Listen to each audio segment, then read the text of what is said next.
वो ये कहते हैं कि शादी के बाद जब ये बुरा हाल होना है, ठीक है, लोग मार के ड्रम में डाल देते हैं, तो शादी ही क्यों करना? ज़रूरी नहीं कि सबके साथ ऐसा होगा। क्या शब्दों में ये इतनी ताकत है कि आप जो सोचते हो या करते हो रिएक्ट करना शुरू कर देता है वैसे ही? शब्द का ही तो खेल है सारा। तो क्या ये अफर्मेशन है सारे नेगेटिव और पॉजिटिव जो शब्द हम बोल रहे हैं अभी? एक अफ़र्मेशंस को 1000 बार बोलोगे, अच्छा। It is a waste of time. जो लोग सर दिन भर नेगेटिव दूसरों के बारे में सोचते हैं, तो उनकी पर्सनालिटी डैमेज होती है। इसके लिए मैं आपको बताऊँ, एक प्रयोग किया गया था। जिनका आत्मबल कमजोर है, क्या वो मजबूत भी हो सकता है? आत्मबल को मजबूत करने के लिए सबसे पहला जो मैं कहूँगा, तो क्या विजुअल से भी परसेप्शन बदलते हैं और बनते हैं, बिगड़ते हैं? People don't need to be motivated, they need to be inspired. जब चर्चा नेगेटिव हो रही होती है, गॉसिप्स हो रहे होते हैं, किसी की टांकीचाई हो रही होती है, तो बड़ा मन लगता है बात करने के लिए। एनएलपी हो या जितनी भी विधा हो, वो हस्बैंड वाइफ के रिलेशन में आके क्यों काम नहीं करते?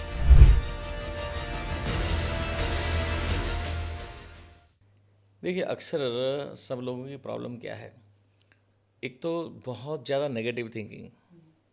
कोई भी इंटेंशनली नेगेटिव सोचना नहीं चाहता है। लोगों की दो प्रॉब्लम है कि पास्ट में मेरे साथ ऐसा क्यों हुआ, अतीत से परेशान है। दूसरा है कि अब मेरा क्या होगा, आगे भविष्य में क्या होगा, फ्यूचर की चिंता है। Right sir. और उस चक्कर में होता ही है कि इंसान वर्तमान को ही ठीक से जी नहीं पाता, और इस वजह से उनकी पूरी लाइफ जो है तबाह हो जाती है। Anxiety, depression. बिल्कुल। राइट, हाँ।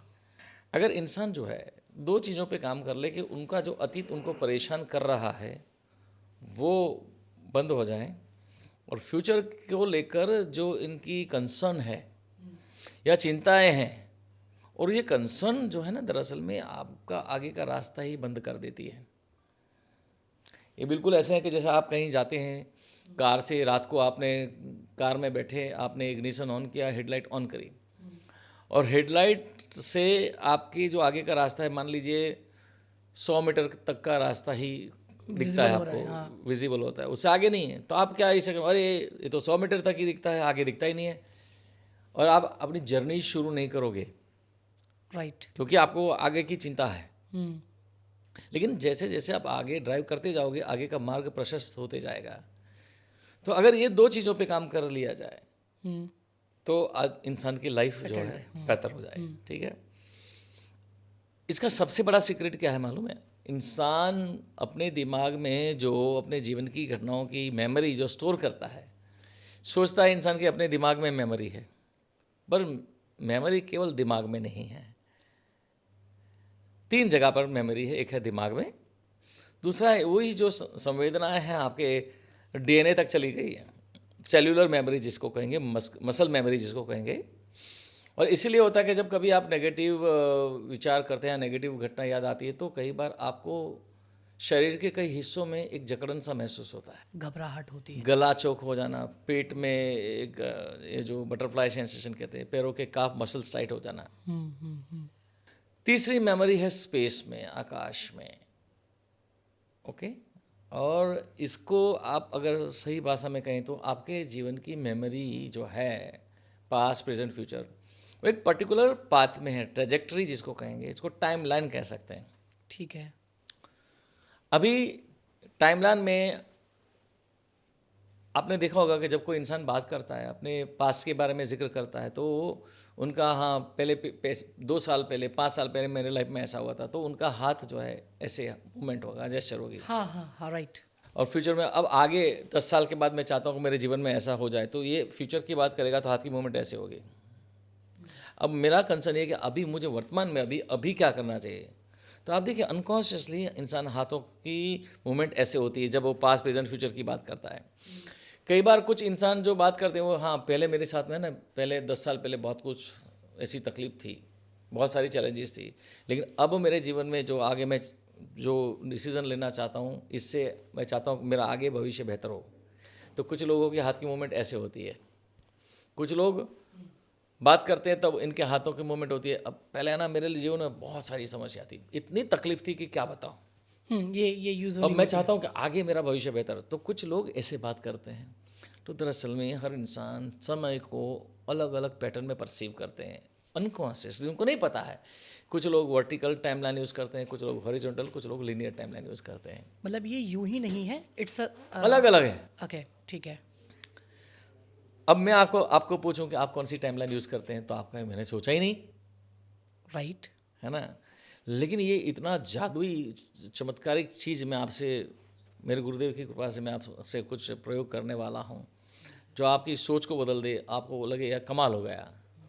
अगर मैं कहूँ कि आप अपने जीवन की कोई पास्ट की ऐसी घटना सोचिए कि जो आप भूलना चाहते हैं, जो बार बार परेशान करती है। होता क्या है कि आपके पास्ट की जो घटना है ना, वो आपको पता नहीं, लेकिन आपको वर्तमान में भी असर तो डाल रही है, ट्रिगर करती है, आपके फ्यूचर के निर्णय को ट्रिगर इम्पैक्ट कर रही है। इम्पैक्ट करती है सर, हाँ। अगर मान लीजिए मैं आपके दिमाग से इस पास्ट की घटना को बिल्कुल इरेज कर दूं यहाँ बैठे बैठे, और ऐसे इरेज कर दूं कि अभी जैसे मैं कहूँ कि उस घटना को याद करो, तो आपको याद आएगी? आएगी। लेकिन कुछ ही मिनट के बाद मैं आपको कहूँ कि अब इस घटना को याद करो, तो आप चाहो तो भी वो घटना याद नहीं आएगी। ग्रेट, ऐसा कुछ कर दें? बिल्कुल सर, ग्रेट। ठीक है। और उसके बाद में मैं कहूँ कि अब फ्यूचर की कंसर्न के बारे में सोचिए कि क्या होगा मेरे लाइफ में, क्या होगा। और मैं ऐसा कुछ कर दूं कि आपको फ्यूचर की कंसर्न दिमाग में आए ही ना, लेकिन फ्यूचर के बारे में अच्छा ही याद आए। ग्रेट। और क्या है कि फ्यूचर की कंसर्न अगर बनी रहेगी तो कहीं ना कहीं वो फ्रीक्वेंसी, वो वाइब्रेशंस आपकी ज़िंदगी में आगे कहीं ना कहीं मैनिफेस्ट तो हो ही जाएंगे। आजकल लोग मैनिफेस्टेशन बात करते हैं, लेकिन ये करेक्शन करते ही नहीं है। लेकिन ये करेक्शन कर दिया जाए कि आपके फ्यूचर की टाइमलाइन को चेंज कर दिया जाए, तो मैनिफेस्टेशन ईजी हो जाता है। चलिए करते हैं प्रयोग। राइट सर, ठीक है। इंटरेस्टिंग। तो पास्ट की कोई ऐसी घटना जो आपको परेशान कर रही हो, जिसको आप भूलना चाहते हैं, और हो सकता है संभवतः आपके वर्तमान को भी प्रभावित कर रही है, और कहीं ना कहीं आपके फ्यूचर के बारे में आप जो निर्णय लेना चाहते हैं उसको भी इम्पैक्ट कर रही है। तो ऐसी कोई घटना जिसको आप भूलना चाहें, उसको ज़रा सोचिए, याद करिए।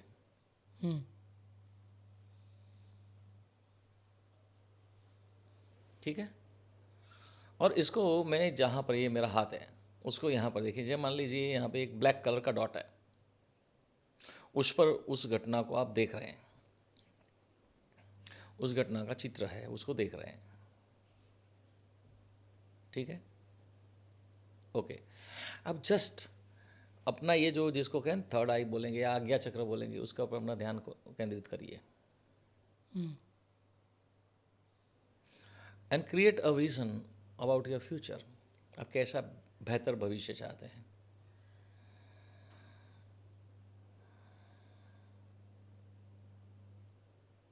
ओके। अब फिर से यहाँ पर आंखें खोलकर देखिए, जहाँ पर मेरा हाथ है, यहाँ ब्लैक डॉट है, बड़ा सा, जैसे एक राउंड घड़ी होती है वैसा ब्लैक कलर का सर्कल है, और हाथ मेरा है, वहीं पर अपनी नज़र रखिए, और जहाँ पर मेरी उंगली घूमती है वहाँ पे आपको अपनी नज़र घुमानी है।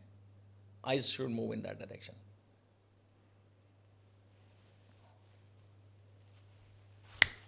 आंखें बंद कर दीजिए। फिर से अपना इस थर्ड आई पे, आज्ञा चक्र पे ध्यान लगाइए, और अपने जीवन की बेहतर भविष्य की जो एक इमेजिन करिए, अपने चित्र को देखिए। देख सकते हैं तो ठीक है, विजुलाइज कर सकते हैं, नहीं तो जस्ट कल्पना करिए। ओके। और आंखें खोलकर अपने भविष्य के बारे में इस चित्र को यहाँ पर देखिए, और ये वाइट कलर का एक डॉट है, और यहाँ पर उस भविष्य के कंसर्न दूर होकर आपका भविष्य बेहतर है, ऐसा चित्र देखते हैं यहाँ पे। देख रहे हैं? ओके। और मेक इट विविड, जैसे आप इसको लाइव देख रहे हैं, उसमें से साउंड भी सुन रहे हैं, आपके बारे में अगर कोई तारीफ कुछ कर रहा है तो उसको भी सुन रहे हैं, यूजिंग ऑल योर सेंसेस। और अब यहाँ पर देखते हुए मेरी उंगली जहाँ पर मूव होती है उस दिशा में आपको अपना नज़र घुमाना है। आंखें बंद करें। फिर से अपने आज्ञा चक्र पे ध्यान लगाकर उस बेहतर भविष्य वाले चित्र को देखें। एक लंबी गहरी सांस लेकर, सांस छोड़ते हुए ऐसे सांस छोड़े। आंख खोलकर एक बार लेफ्ट देख लीजिए, पूरा सर, आंख खोलकर लेफ्ट और एक बार राइट देख लीजिए। अब जरा जो घटना पास्ट की जो आपको सताती थी उसको दिमाग में लाने की कोशिश करिए। See like magic how different you feel now.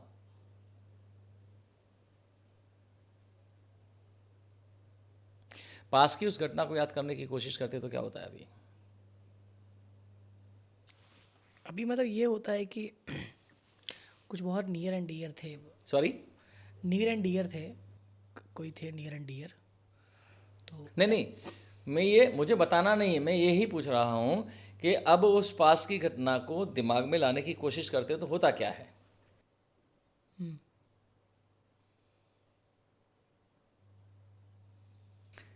पहले वो घटना आपके चित्त पर हावी होती थी,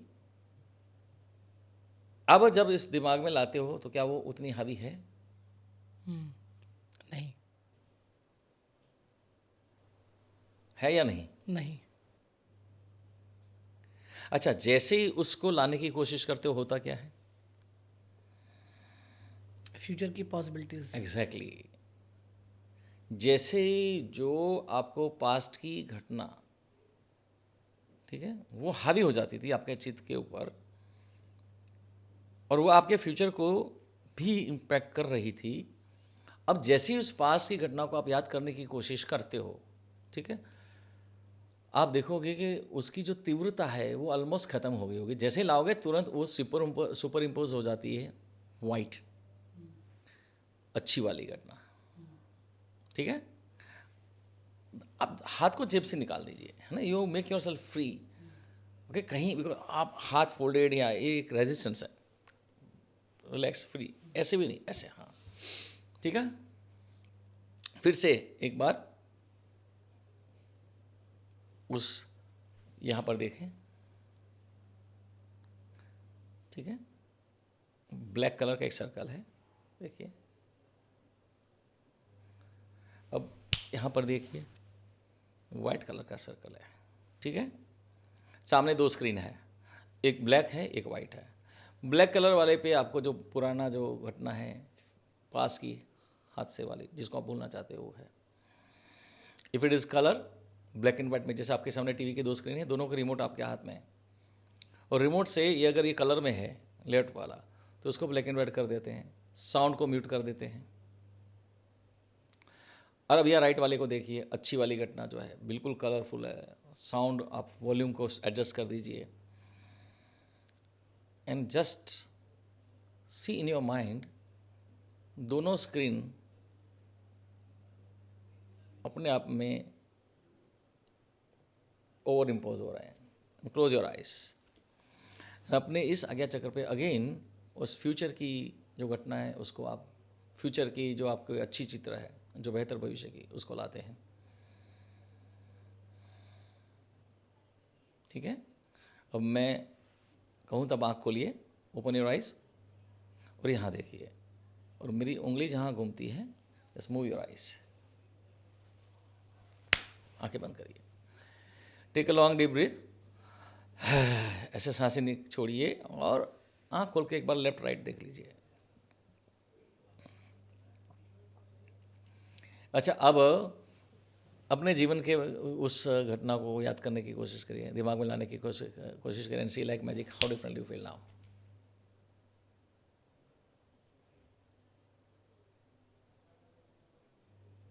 कैसा, what do you feel now?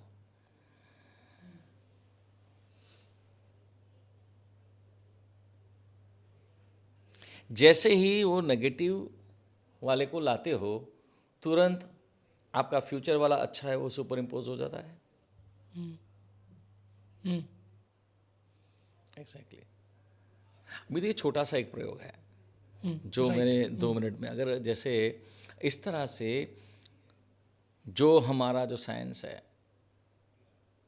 PNRP, psycho neuro रीपैटर्निंग, उसी का एक छोटा सा नमूना था। उसमें ऐसे बहुत सारे हैं कि आपके दिमाग से जो पास की जो फ्रीक्वेंसीज जो है, जो भी नेगेटिव, उसको रिमूव करके करेक्शन किया जाता है और फ्यूचर में जो पास की जो है घटनाएं वो आपको प्रेजेंट में और फ्यूचर को फ्यूचर में भी एक इस तरह से पैटर्न बनाती है, उसको ठीक किया जाता है। इससे होता क्या है, इससे सबसे पहला होगा बैलेंस आता है आपके सोच में, इनडिसाइसिवनेस होती है वो चली जाती है, दिल और दिमाग के बीच में द्वंद्व होता है वो चला जाता है। हाँ, द्वंद्व होता है और प्लस एक चीज़ और भी होती है, जो पास्ट आपका बिलीव है उसकी वजह से आप रिलेटेबल एक्शन नहीं ले सकते। जैसे मान लीजिए कि अपने धोखा देते हैं, अगर आप बिजनेस में लेते हो तो फिर अगर अपने अच्छे भी होंगे तो आप, उस पर भी भरोसा नहीं करें। हाँ, आपका विज़न वैसे ही होगा। प्लस लोग जब समझाने वाले आएंगे कि एक बार गलती हुई है, क्या दोबारा गलती करना चाहते हो, फिर आप एक अलग एक्सपेरिमेंट में होते हो, बिकॉज आप रिजल्ट हो जाते हो, जजमेंटल हो जाते हो, फिर आप नए अपॉर्चुनिटीज़ देखते हो, और जब वहाँ से भी नहीं होता फिर दिमाग कहता नहीं यार, अपने अच्छे होते हैं सब, मतलब सब बुरे नहीं होते हैं। इसे जद्दोजहद में आजकल सबका ब्रेन इतना जजमेंटल हुआ है कि किसी ने कुछ कहा किसी के बारे में और कोई बिलीफ पहले से बना हुआ ट्रिगर हो यस, गया, हमने आप एक्शन लोगों ले को लिया। उसी चश्मे से उसी फिल्टर से हाँ। इवेल्युएट करते हो। हाँ, सही बात है। तो ये सारी चीज़ें होती हैं, तो इन सब का उपचार है, मतलब बिल्कुल ये सब फिक्स किया जा सकता है। बिल्कुल बिल्कुल। अच्छा, क्योंकि हर बार हम एक पैटर्न फॉलो कर रहे होते हैं, पास्ट के पैटर्न को ही, जी कि अगर हम सेल्स की बात करें, अगर हम अब अपने लाइफ की बात करें, अगर किसी की शादी टूट गई हो तो उसको यही होता है शादी। अब अभी आजकल जेनजी में क्या हो रहा है कि वो शादी ही नहीं करना चाहते। हाँ हाँ हाँ हाँ, सही बात अभी है। का वो ये कहते हैं कि शादी के बाद जब ये बुरा हाल होना है, ठीक है, लोग मार के ड्रम में डाल देते हैं, तो शादी ही क्यों करना। वो कॉस्ट और बेनिफिट देख रहे हैं, सही है। ठीक है। तो उनके मतलब वो भी तो अपने पास्ट में है, क्योंकि इतने सारे मीडिया में जो दिखाया जा रहा है, तो लोग भी डरे हुए हैं। इसको कैसे आप देखते हैं, या फिक्स किया जा सकता है ये? हाँ बिल्कुल, देखिए ऐसा है, जैसे आपने शादी नहीं करने वाली बात बताई, मैंने तो ऐसा देखा कि शादी कर ली लेकिन बच्चे नहीं चाहिए। अभी ये लोगों को नहीं पता है कि ये कलेक्टिव कॉन्शियसनेस में एक नैरेटिव बिल्ड किया जा रहा है, इसको आप कह सकते हैं एक कॉन्स्पिरेसी के तहत। खैर इसकी हम बात नहीं करेंगे क्योंकि एक विषय अलग हो जाएगा, लेकिन यस इसको फिक्स किया जा सकता है, क्योंकि ये है क्या, क्लैरिटी का अभाव। अगर कोई इंसान कहता अगर ऐसा ही होना है तो शादी क्यों करनी है, ये ज़रूरी नहीं कि सबके साथ ऐसा होगा, किसी के साथ अगर ऐसा हादसा हुआ तो, लेकिन जिसके साथ हुआ वो अलग बात है, लेकिन आपके साथ ऐसा होगा या नहीं वो एक अलग बात है, लेकिन ऐसा होगा क्यों। अगर आप शादी नहीं भी करेंगे, अगर मान लीजिए आपकी सोच ऐसी बनी है, तो आपके वैवाहिक जीवन में ऐसा नहीं घटित होगा, लेकिन जीवन के कोई और पहलू में कोई नकारात्मक चीज़ होगी। आप, ऐसा तो है ही नहीं कोई इंसान किसी भी प्रकार के रिलेशनशिप के बिना जिएगा। कम से कम बिजनेस करेगा तो वो भी तो, उसमें भी तो बिजनेस, कोई इंसान बिजनेस करेगा उसमें भी तो रिलेशनशिप एक अहम पहलू है। तो अगर यही बना है उनके दिमाग में एक पैटर्न कि यार आजकल तो कोई भरोसेमंद नहीं है, मेरे इर्द गिर्द सभी लोग ऐसे हैं, तो ये एक पैटर्न बन गया रवैया, तो वो कहीं ना कहीं ये आप देखोगे कि उनके जीवन में ऐसे ही लोग आएंगे। अच्छा, जब ऐसी चीज़ें हों लाइफ में, परेशान कर रही हों, उनके पास कोच ना हो, कुछ ऐसी बेसिक रेमेडीज़ आप बताना चाहेंगे कि वो एटलीस्ट दिन में कोई मूवीज़ देख लें। लोग कहते हैं आउटिंग कर लो, बाहर चले जाओ, ये कर लो, तो क्या ये भी आपके हिसाब से कोई रेमेडीज़ हैं? बिल्कुल, देखिए रेमेडी ये है कि ज़्यादा से ज़्यादा जितना आप भौतिकता से बाहर आके नेचर के साथ में थोड़ा कनेक्टेड रहें। आई एम नॉट सेइंग भौतिकता में न रहें, अच्छा। लेकिन आज इंसान देखिए इतने सारे सोशल मीडिया, ये इंस्टाग्राम, फेसबुक, व्हाट्सएप, ये मैं भी उपयोग करता हूँ, ऐसा नहीं है। फेसबुक पे हमारे कैंपेन चलता है तो मैं भी हूँ फेसबुक पे, लेकिन एक समय होता है, नेचर के साथ में जितना आप कनेक्टेड रहोगे उतना आपका जो चित्त है, आपका दिमाग है, फ्रेश रहेगा, you will have positive energy. उतना ही नहीं, पर सबसे बढ़िया अगर मैंने अपने जीवन में देखा कि अगर आप, ऐसा नहीं है कि जैसे मेरी एज है तो मैं अपने बड़ों का आदर नहीं करता, या लेकिन मैं हमेशा मेरे से कम 10 साल उम्र छोटे वाले लोगों के साथ में ज़्यादा मेरा उठना बैठना होता है, उनसे ज़्यादा मैं, और इसकी एक इम्पैक्ट होती है कलेक्टिव कॉन्शियसनेस की। ऐसा नहीं कि मैं बड़ों के साथ बात नहीं करता, उनके साथ नहीं बैठता, पर इसकी एक इम्पैक्ट होती है आपकी चित्त पे भी, बिकॉज योर माइंड, आपका जो दिमाग है, आपका जो चित्त है, वो ऐसे ही परसीव करेगा उस एनर्जी को, and you feel young. Sometime क्या होता है, मैं अपना एक्सपीरियंस करूं, जो नहीं पसंद है उनका कभी फ़ोटो डीपी देख लेते हैं तो फिर से वो ट्रिगर कर जाता है, फिर से वो एंग्जाइटी में, ओवर थिंकिंग में। ठीक है, लोग पास्ट भूलना भी नहीं चाहते, लेकिन पास्ट के बारे में वो क्या कर रहा है वो जानना भी चाहते हैं। उससे क्या होता है, आपका प्रोडक्टिव टाइम डिस्टर्ब हो जाता डिस्टर्ब है। हो जाता है और आपको पता भी नहीं कितने समय निकाल दिया उसको हाँ सोचते हाँ, सोचते। सोचते सोचते कि फिर भगवान से आप गुस्सा कर बैठते हो, पूजा पाठ नहीं करते हो, कि गलत लोगों का ही क्यों सपोर्ट करते हो। हम तो एज पर योर चेकलिस्ट कि बीइंग ह्यूमन मतलब एक अच्छा इंसान कैसे होना चाहिए, हम सब कर रहे हैं, दान भी कर रहे हैं, धर्म भी कर रहे हैं, रिश्तों का निर्वाह कर रहे हैं, वेजिटेरियन है, ड्रिंक नहीं कर, बहुत सारी चीज़ें, एक आइडियल लाइफ जी रहे हो, लेकिन वहीं पे जो गलत किया है वो सब कुछ कर रहा है लेकिन उसका कुछ नहीं कर रहे हो। ठीक है, ये बहुत हो रहा है आज के टाइम में। और हर किसी के साथ आज नहीं तो कल तो बुरा हुआ है या होगा। जर्नी है लाइफ की, अच्छे लोग बुरे लोग आएंगे। ऐसे लोगों को क्या सलाह देना चाहेंगे आप? देखिए, जीवन में मैं एक बात कहता हूँ कि pain is essential, suffering is optional. Okay. अब आपके जीवन में कोई घटना घटित हो रही है, आप उसको कैसे परसीव करोगे, पेन है या सफरिंग है? एक एक समझ एक आपके जीवन में कोई स्थिति है, उसको आप प्रॉब्लम के रूप में देखते हो कि बहुत बड़ी प्रॉब्लम है, या उसको चुनौती के रूप में देखते हो?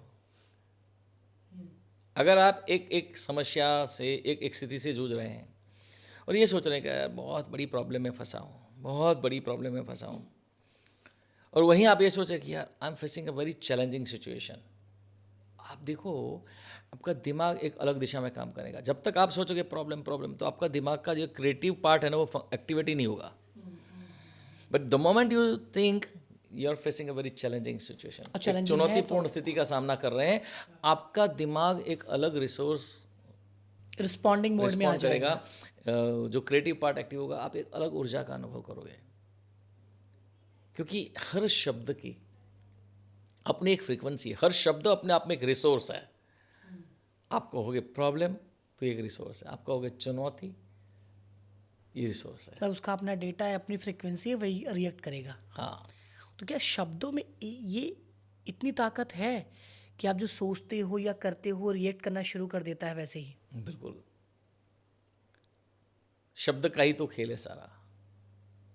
और इसीलिए आप देखिए हमारे शास्त्रों में आपने सुना होगा बीज मंत्र का जिक्र है। बीज मंत्र? बीज मंत्र, बीज मतलब जो सीडिंग वाली है? सीड, बीज मंत्र, मंत्र होता है जैसे, उसमें कुछ बीज मंत्र भी होते हैं, ठीक है। है ना। तो बीज मंत्र के बड़े महत्व है। तो बीज, वाई इट इज कॉल्ड बीज, आपकी जो कॉन्शियसनेस है, जिसको हम कहेंगे अवेयरनेस, चेतना, it is like fertile land, एक फलद्रुप ज़मीन के रूप में आपकी चेतना है। उसमें आप किस तरह के बीज बोते हो, if you think problem problem problem, तो आप ऐसे ही बीज बोते हो तो वही अंकुरित होगा। लेकिन अगर आप बोलोगे चुनौती है, तो आप उसी तरह से अपने जीवन लाइफ में सिचुएशंस को मैनिफेस्ट करोगे। अच्छा, तो क्या ये अफर्मेशन है सारे नेगेटिव और पॉजिटिव जो शब्द हम बोल रहे हैं अभी? देखिए, केवल अफर्मेशन से नहीं होगा। आप समझिए, मैंने कई बार कुछ लोगों को सुना है कि ये अफर्मेशंस 50 बार आप बोलो, ठीक है, आई आपको can, I can, I will, I हाँ विल। ठीक है, आपको अच्छा लगेगा, लेकिन यहाँ पर 3 चीज़ों का बड़ा ख्याल रखना पड़ेगा जब आप अफर्मेशन करते हो। वो है इंटेंशन, अटेंशन एंड अवेयरनेस। ये तीनों अगर अलाइंड नहीं है और आप मैकेनिकली एक अफर्मेशन को 1000 बार बोलोगे, अच्छा।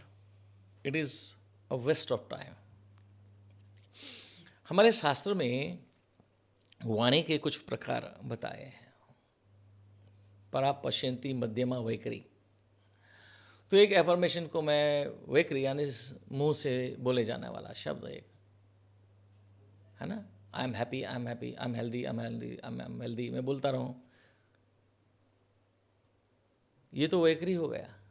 लेकिन इसी को मैं अगर अपना इंटेंशन, अटेंशन, अवेयरनेस के को अलाइन करके, उसको आत्मसात करके, उसको एकाकार करके मैं मध्यमा का प्रयोग करता हूँ कि मैं बोलता हूँ, केवल बोलता नहीं हूँ, मन में बोलता हूँ, मुंह से नहीं, शब्दों से नहीं, मन में।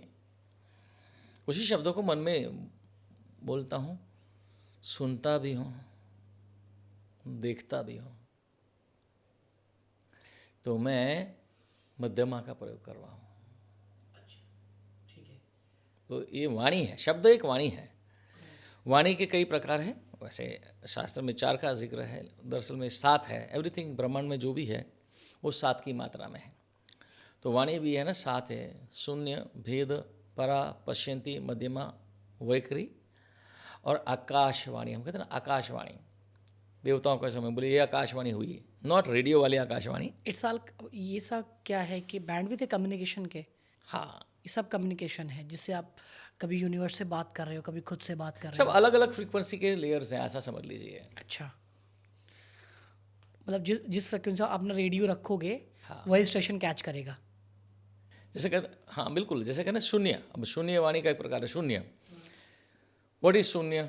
जैसे पहले के समय आपने सुना होगा कि जो एक परम योगी होते हैं वो अपने विचार किसी के दिमाग में ट्रांसफ़र कर देते हैं, है ना? तो वो मुँह से कुछ बोले नहीं, पर शून्य। दूसरा है कि भेद। कई ऐसे आपने सुने होंगे कि हमारे संत हुए हैं जो कबीर के दोहे हैं या ऐसे कई, तो उसने दोहों के रूप में बड़ा गहन एक भेद बता दिया है। भाषा सरल है, शब्द बिल्कुल सरल है, लेकिन इसके अंदर एक बहुत गहरा रहस्य छुपा हुआ है, तो भेदवाणी है। तो इस तरह से शून्य, भेद, परा, पश्यंती, मध्यमा, वैखरी, तो ये शब्द के अलग अलग प्रेजेंटेशन है, कम्युनिकेशन के तरीके हैं, सबका अपना अपना इम्पैक्ट है। तो जो लोग सर दिन भर नेगेटिव दूसरों के बारे में सोचते हैं, तो उनकी पर्सनालिटी भी डैमेज होती है। किसकी ज़्यादा डैमेज होती है? सपोज़ मैं इस चेयर बैठ के आपके बारे में बुरा सोच रहा हूँ, जी, ओवर जजमेंट हो रहा हूँ, और इसमें क्या है, अगर सोच रहा हूँ तो कोई एनर्जी निकल रही होगी, जी, कोई बिल्कुल। वाइब्रेशन, फ्रिक्वेंसी, कुछ भी। बिल्कुल। तो ये आपको ज़्यादा इम्पैक्ट करेगी और मुझे ज़्यादा इम्पैक्ट करेगी, मैं जो सोच रहा हूँ। इसके लिए मैं आपको बताऊं, एक प्रयोग किया गया था कि 2 अलग अलग कमरों में 10-10 या 5-5 लोगों को अलग अलग बिठाया गया। एक कमरे में जो 10 लोग बैठे हैं उनको ये कहा गया कि आपको इस कमरे में बैठकर अपने जीवन की सारी नकारात्मकताएं जो भी हैं, घटनाएं घटित हुई हैं, उसके बारे में सोचना है। दूसरे कमरे में जो लोग बैठे थे उनको ये कहा गया कि आपको आपके जीवन में अच्छा क्या क्या हुआ है वो सोचना है।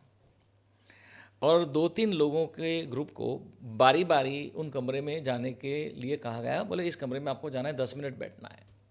जहाँ नकारात्मक की बात हो रही है। हाँ, दोनों में। पहले वही 3 लोग या 4 लोग, वो जिस कमरे में बैठकर लोग नकारात्मक सोच रहे थे उनमें जाकर बैठने के लिए कहा गया। अच्छा, ये जो 3 लोग गए उनको बताया नहीं गया था कि वो वाले क्या सोच रहे हैं, उनको कुछ भी पता नहीं। उनको केवल इतना बताया गया कि आपको जाके पहले 10 मिनट इस कमरे में बैठना है और उसके बाद में दूसरे कमरे में बैठना है। और उनको पूछा गया कि आपका क्या अनुभव रहा, तो उन्होंने बताया कि जब हम पहले वाले कमरे में गए तो हमको ऐसा लग रहा था कि जैसे कुछ हमें जकड़ लिया गया, इस कमरे से जल्दी बाहर निकल जाए। और दूसरे कमरे में जब गए तो हमें ऐसा लगा बिल्कुल शांति, सुकून का अनुभव हो रहा है। इसका सीधा अर्थ ये है कि हम सभी कलेक्टिव कॉन्शियसनेस के नेटवर्क के जरिए जुड़े हुए हैं। पर अब आता हूँ आपके सवाल के ऊपर, मैं उनका जवाब देता हूँ कि अगर आप मेरे बारे में कुछ नेगेटिव सोच रहे हैं, मुझे बद्दुआ दे रहे हैं, मान लीजिए, ओके, होते हैं ईर्ष्यालु लोग होते हैं ना। हाँ, हर जगह मैंने है। आपका कोई बुरा नहीं किया, लेकिन ईर्ष्या के चलते आप मेरे बारे में नेगेटिव सोच रहे हैं, ऐसे लोग होते हैं आजकल। हाँ, सक्सेसफुल हो तो वैसे भी नेगेटिव हाँ, ज़्यादा हो जाएंगे। वैसे और आजकल यार इनकी नज़र लग गई, हाँ, है ना। तो अगर इसको सच मान लें, अगर ऐसे नज़र लगती है, ऐसा अगर मान भी लें तो किसको लगेगी? परमात्मा ने हमको 3 प्रकार के बल दिए हैं, आत्मबल, मनोबल, शरीर के बल, शरीर का बल। मैं यहाँ बैठा हूँ, अगर फिजिकली मुझे आके मार के जाएगा, कौन मार के जाएगा? मुझे शारीरिक रूप से मुझसे ज़्यादा बलवान है। अगर मैं शारीरिक रूप से बलवान हूँ और कोई कमज़ोर आदमी मेरे सामने खड़ा है, वो क्या मुझ पर फिजिकली हमला करने का सोचेगा? कर भी पाएगा? अगर मान लो आ भी गया तो मैं उनका प्रतिकार करने में सक्षम हूँ। इसी तरह से जब इंसान का आत्मबल कमज़ोर होता है तभी ये जो नकारात्मक वाइब्स होते हैं आसपास सामूहिक जन चेतना में, वो उनको प्रभावित करता है। तो जिनका आत्मबल कमजोर है, क्या वो मजबूत भी हो सकता है? बिल्कुल हो सकता है। क्या यहीं से होगा? आत्मबल को मजबूत करने के लिए सबसे पहला जो मैं कहूँगा, लोगों को ब्रीथ पे ध्यान, सांस जो है, ब्रीद, वो ही प्राण ऊर्जा जिसको हम कहेंगे, वो एक सोर्स है हमारे शरीर के अंदर आत्मा की ऊर्जा का। आप देखिए इंसान खाए बिना कई दिनों तक रह सकता है, पानी पिए बिना रह सकता है ना, लेकिन सांस लिए बिना, है ना, सांस लिए बिना वो शायद चंद मिनट में आत्मा जो है शरीर को छोड़ देगी। तो ये एक जरिया है, प्राण ऊर्जा जो कहते हैं हम, सांसों की डोर से, उस शक्ति से, जो अज्ञात शक्ति जिसको हम परमात्मा, ईश्वर, गॉड, खुदा वगैरह नाम से जानते हैं, उनसे बंधे हैं। तो इसका भी तरीका है क्या सांस लेने का? बिल्कुल। सही लेते हैं लोग आजकल? नहीं लेते हैं। अच्छा, वैसे सही अच्छा सांस लोग कॉन्शियसली ब्रीद ही नहीं करते हैं। वो अपने जैसे मोबाइल में रील देख रहे हैं, टीवी सीरियल देख रहे हैं, तो क्योंकि ब्रीदिंग एक ऐसी अनकॉन्शियस क्रिया है कि वो तो चल रही है, ऑटोमेशन पे है वो आपके। ऑटोमेशन में है, ऑटो मोड पे चल रही है। लेकिन अगर उसको भी कॉन्शियसली ली जाए, आप 1 मिनट के अंदर कितनी सांसें लेते हैं, the more number of breaths that you take, उतना आपका आत्मबल कमज़ोर होगा। ज़्यादा लेने में या कम ज़्यादा लेने लेने में। अच्छा। आप देखिए एक कुत्ता है, वो कितनी तेज़ी से सांसें लेता है, तो उसकी आयु कितनी होती है? 12-15 साल। कछुआ, उसकी आयु कितनी होती है?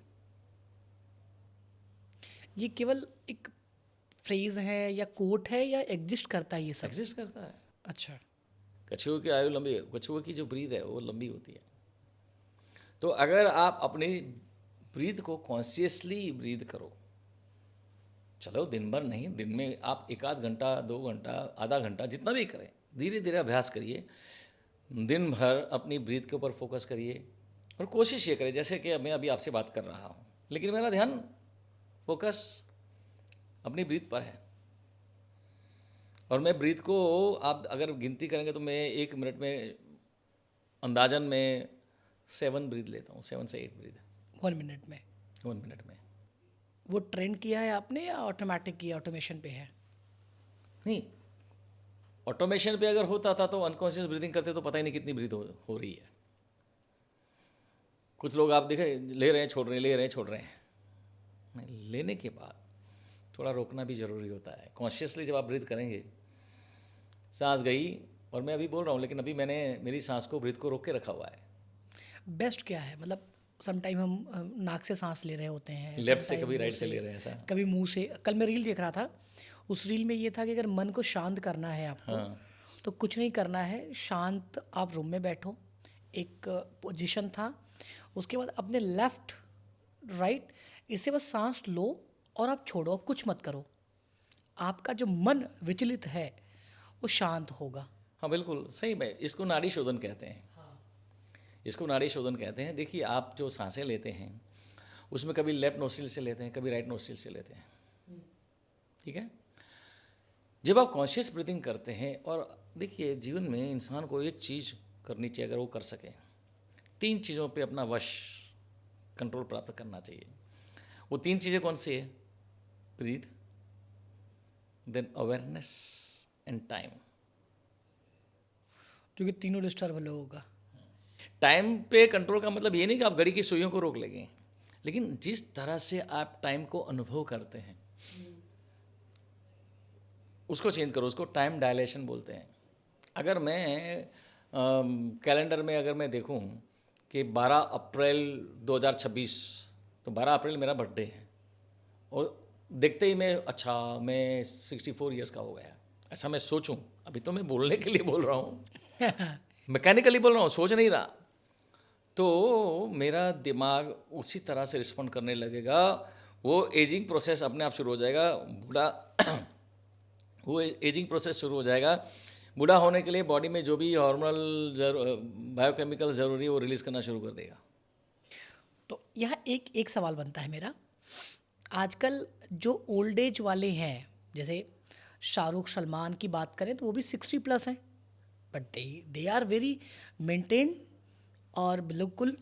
तो आज की यूथ उनको भी फॉलो कर रही है। बहुत सारे ऐसे इन्फ्लुएंसर आ रहे हैं जिनकी वाइट और बाल दाढ़ी है, तो वो लोग भी अपने को, जैसे मैं भी अपना बुढ़ापा मैनिफेस्ट किया हूँ कि मैं बुढ़ा होऊंगा तो लगूंगा कैसे, मेरा हेयर स्टाइल कैसे होगा, मेरी दाढ़ी कैसे होगी, मेरा वॉक, मतलब कपड़े कैसे पहनूंगा, सब कुछ। तो क्या विजुअल से भी परसेप्शन बदलते हैं और बनते हैं, बिगड़ते हैं? नहीं, यहाँ पर केवल विजुअल की बात नहीं। आप देखिए, बिल्कुल सही है।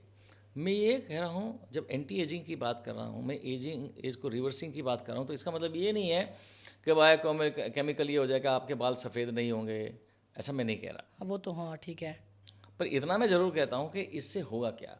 जैसे मैं आपको मेरा उदाहरण देता हूँ, मैं 63, 12 अप्रैल 26 को 64 शुरू हो जाएगा। ये मेरी फिजिकल एज है, मेरी साइकोलॉजिकल एज 25 साल है। ये दोनों अलग अलग होते हैं। बिल्कुल अलग। How you perceive your age, तो मैं उतनी ही ऊर्जा फील करता हूँ आज भी। मैंने बताया आपको कि आई डोंट हैव एनी, जैसे 63 ईयर्स की एज में कई लोगों को घुटनों में दर्द होता है, ब्लड प्रेशर, डायबिटीज़, पता नहीं क्या क्या होता है। बाय ग्रेस ऑफ माय गुरुदेव मुझे कोई बीमारी नहीं है, गुरुदेव की दुआ से। एंड आज भी मैं इतना एक्टिव हूँ, दिन में 16 घंटे काम करता हूँ, इतना ट्रैवल करता हूँ। कभी तो ऐसा होता है कि रात की फ़्लाइट है, मान लीजिए 11 बजे दिल्ली एयरपोर्ट पे पहुँचे, 6 घंटे का लेओवर है, सुबह 6 बजे की फ़्लाइट लेके इम्फाल पहुँचे, कभी शिलोंग पहुँचे, कभी गुवाहाटी पहुँचे, ऐसे ट्रैवल होता है। जब काम करते हैं आप तो क्या लगता है आपको, मतलब ये होता है ये मैं पैसों के लिए कर रहा हूँ, नेम के लिए कर रहा हूँ, फेम के लिए कर रहा हूँ, या मज़ा आता है? क्योंकि ये भी एक अलग ही आई वुड से देखिए, मज़ा आता है। पैसा, देखो पैसा ज़रूरत है सबकी, ऐसी बात नहीं है, लेकिन कैसे, ये बड़ा क्वेश्चन है। कई लोग ऐसे पैसे कमा रहे हैं कि जो मजबूरी से काम कर रहे हैं, बिजनेस करते हैं, हाँ, उनको लगता है यार क्या करें, रोजी रोटी का सवाल है। कई लोग जॉब करते हैं, लेकिन मेरे लिए जो मैं काम करता हूँ वो केवल एक प्रोफेशन नहीं है। मैंने कहीं पढ़ा है कि when you can enjoy your vocation like a vacation, you are the most successful person. When you can enjoy your vocation like a vacation, आपका जो व्यवसाय है उसे ही छुट्टी की तरह आप एंजॉय करो। मुझे छुट्टी की ज़रूरत ही नहीं होती है, संडे को भी मैं काम करता हूँ। संडे को भी मेरा कर्म से ऐसा मान के चलिए कि 7-8 घंटा तो काम होता ही है। नॉर्मली तो 16-17 घंटे होता है, लेकिन संडे कम होता है। अच्छा, आजकल सर एक चीज़ें और भी हो रही हैं। आपके साथ का व्यक्ति कोई सफल हो गया, आप आज के टाइम में अगर आप 1 महीने भी पीछे हो किसी से ना, तो हमेशा 1 महीने लीड करता रहेगा अगर वो सिस्टमैटिक वे में है तो। और आपको लगता है चलो 1 हफ्ते बाद शुरू करूँगा, इवन आज तो भारत हर दिन बदल रहा है, तो वो भाई साहब क्या करते हैं कि वो आगे कैसे चला गया, ठीक है, फिर उससे सीखने के बजाय उसको गिराने पे लग जाते हैं। पे लग जाए। और ये सोचते हैं किसी दिन कंट्रोवर्सी होगा, ये ज़रूर फंसेगा जैसे ये फंसा है, मैं क्या करूँगा करके। और एक टाइम के बाद वो इतना आगे निकल जाता है, फिर वो कहता है यार अब तो मैं फॉलो, मतलब नहीं वो कर सकता। तो ये किस टाइप का थॉट है जो आजकल डेवलप हो रहे हैं? उसमें ये हुआ है कि देखो, लोगों को कभी कभी है ना, मोटिवेशन ज़रूरत से ज़्यादा घातक बन जाता है। You can, I will, yes, ये जो बात है, तो जब हम I can win, you can win, जो ये थॉट है, तो उसमें हमारे दिमाग में अनकॉन्शियसली कहीं ना कहीं एक विचार पड़ा है कि अगर मुझे जीतना है तो मुझे किसी को हराना पड़ेगा। और यही वजह है कि इस जीतने की चाह में इंसान एक्सेलेंस को भूल जाता है, सक्सेस के पीछे भागता है। मैं ये कह रहा हूँ, जो जेन ज़ी की आप बात करें, मैं ये कहूँगा don't run after success, run after excellence. What is excellence? Setting new standard for your own self. खुद से compete करना, हर रोज़ अपने लिए एक नया आयाम कायम करो, उसको अचीव करो। तो आपको किसी और से compete करने की ज़रूरत ही नहीं है if you thrive for excellence.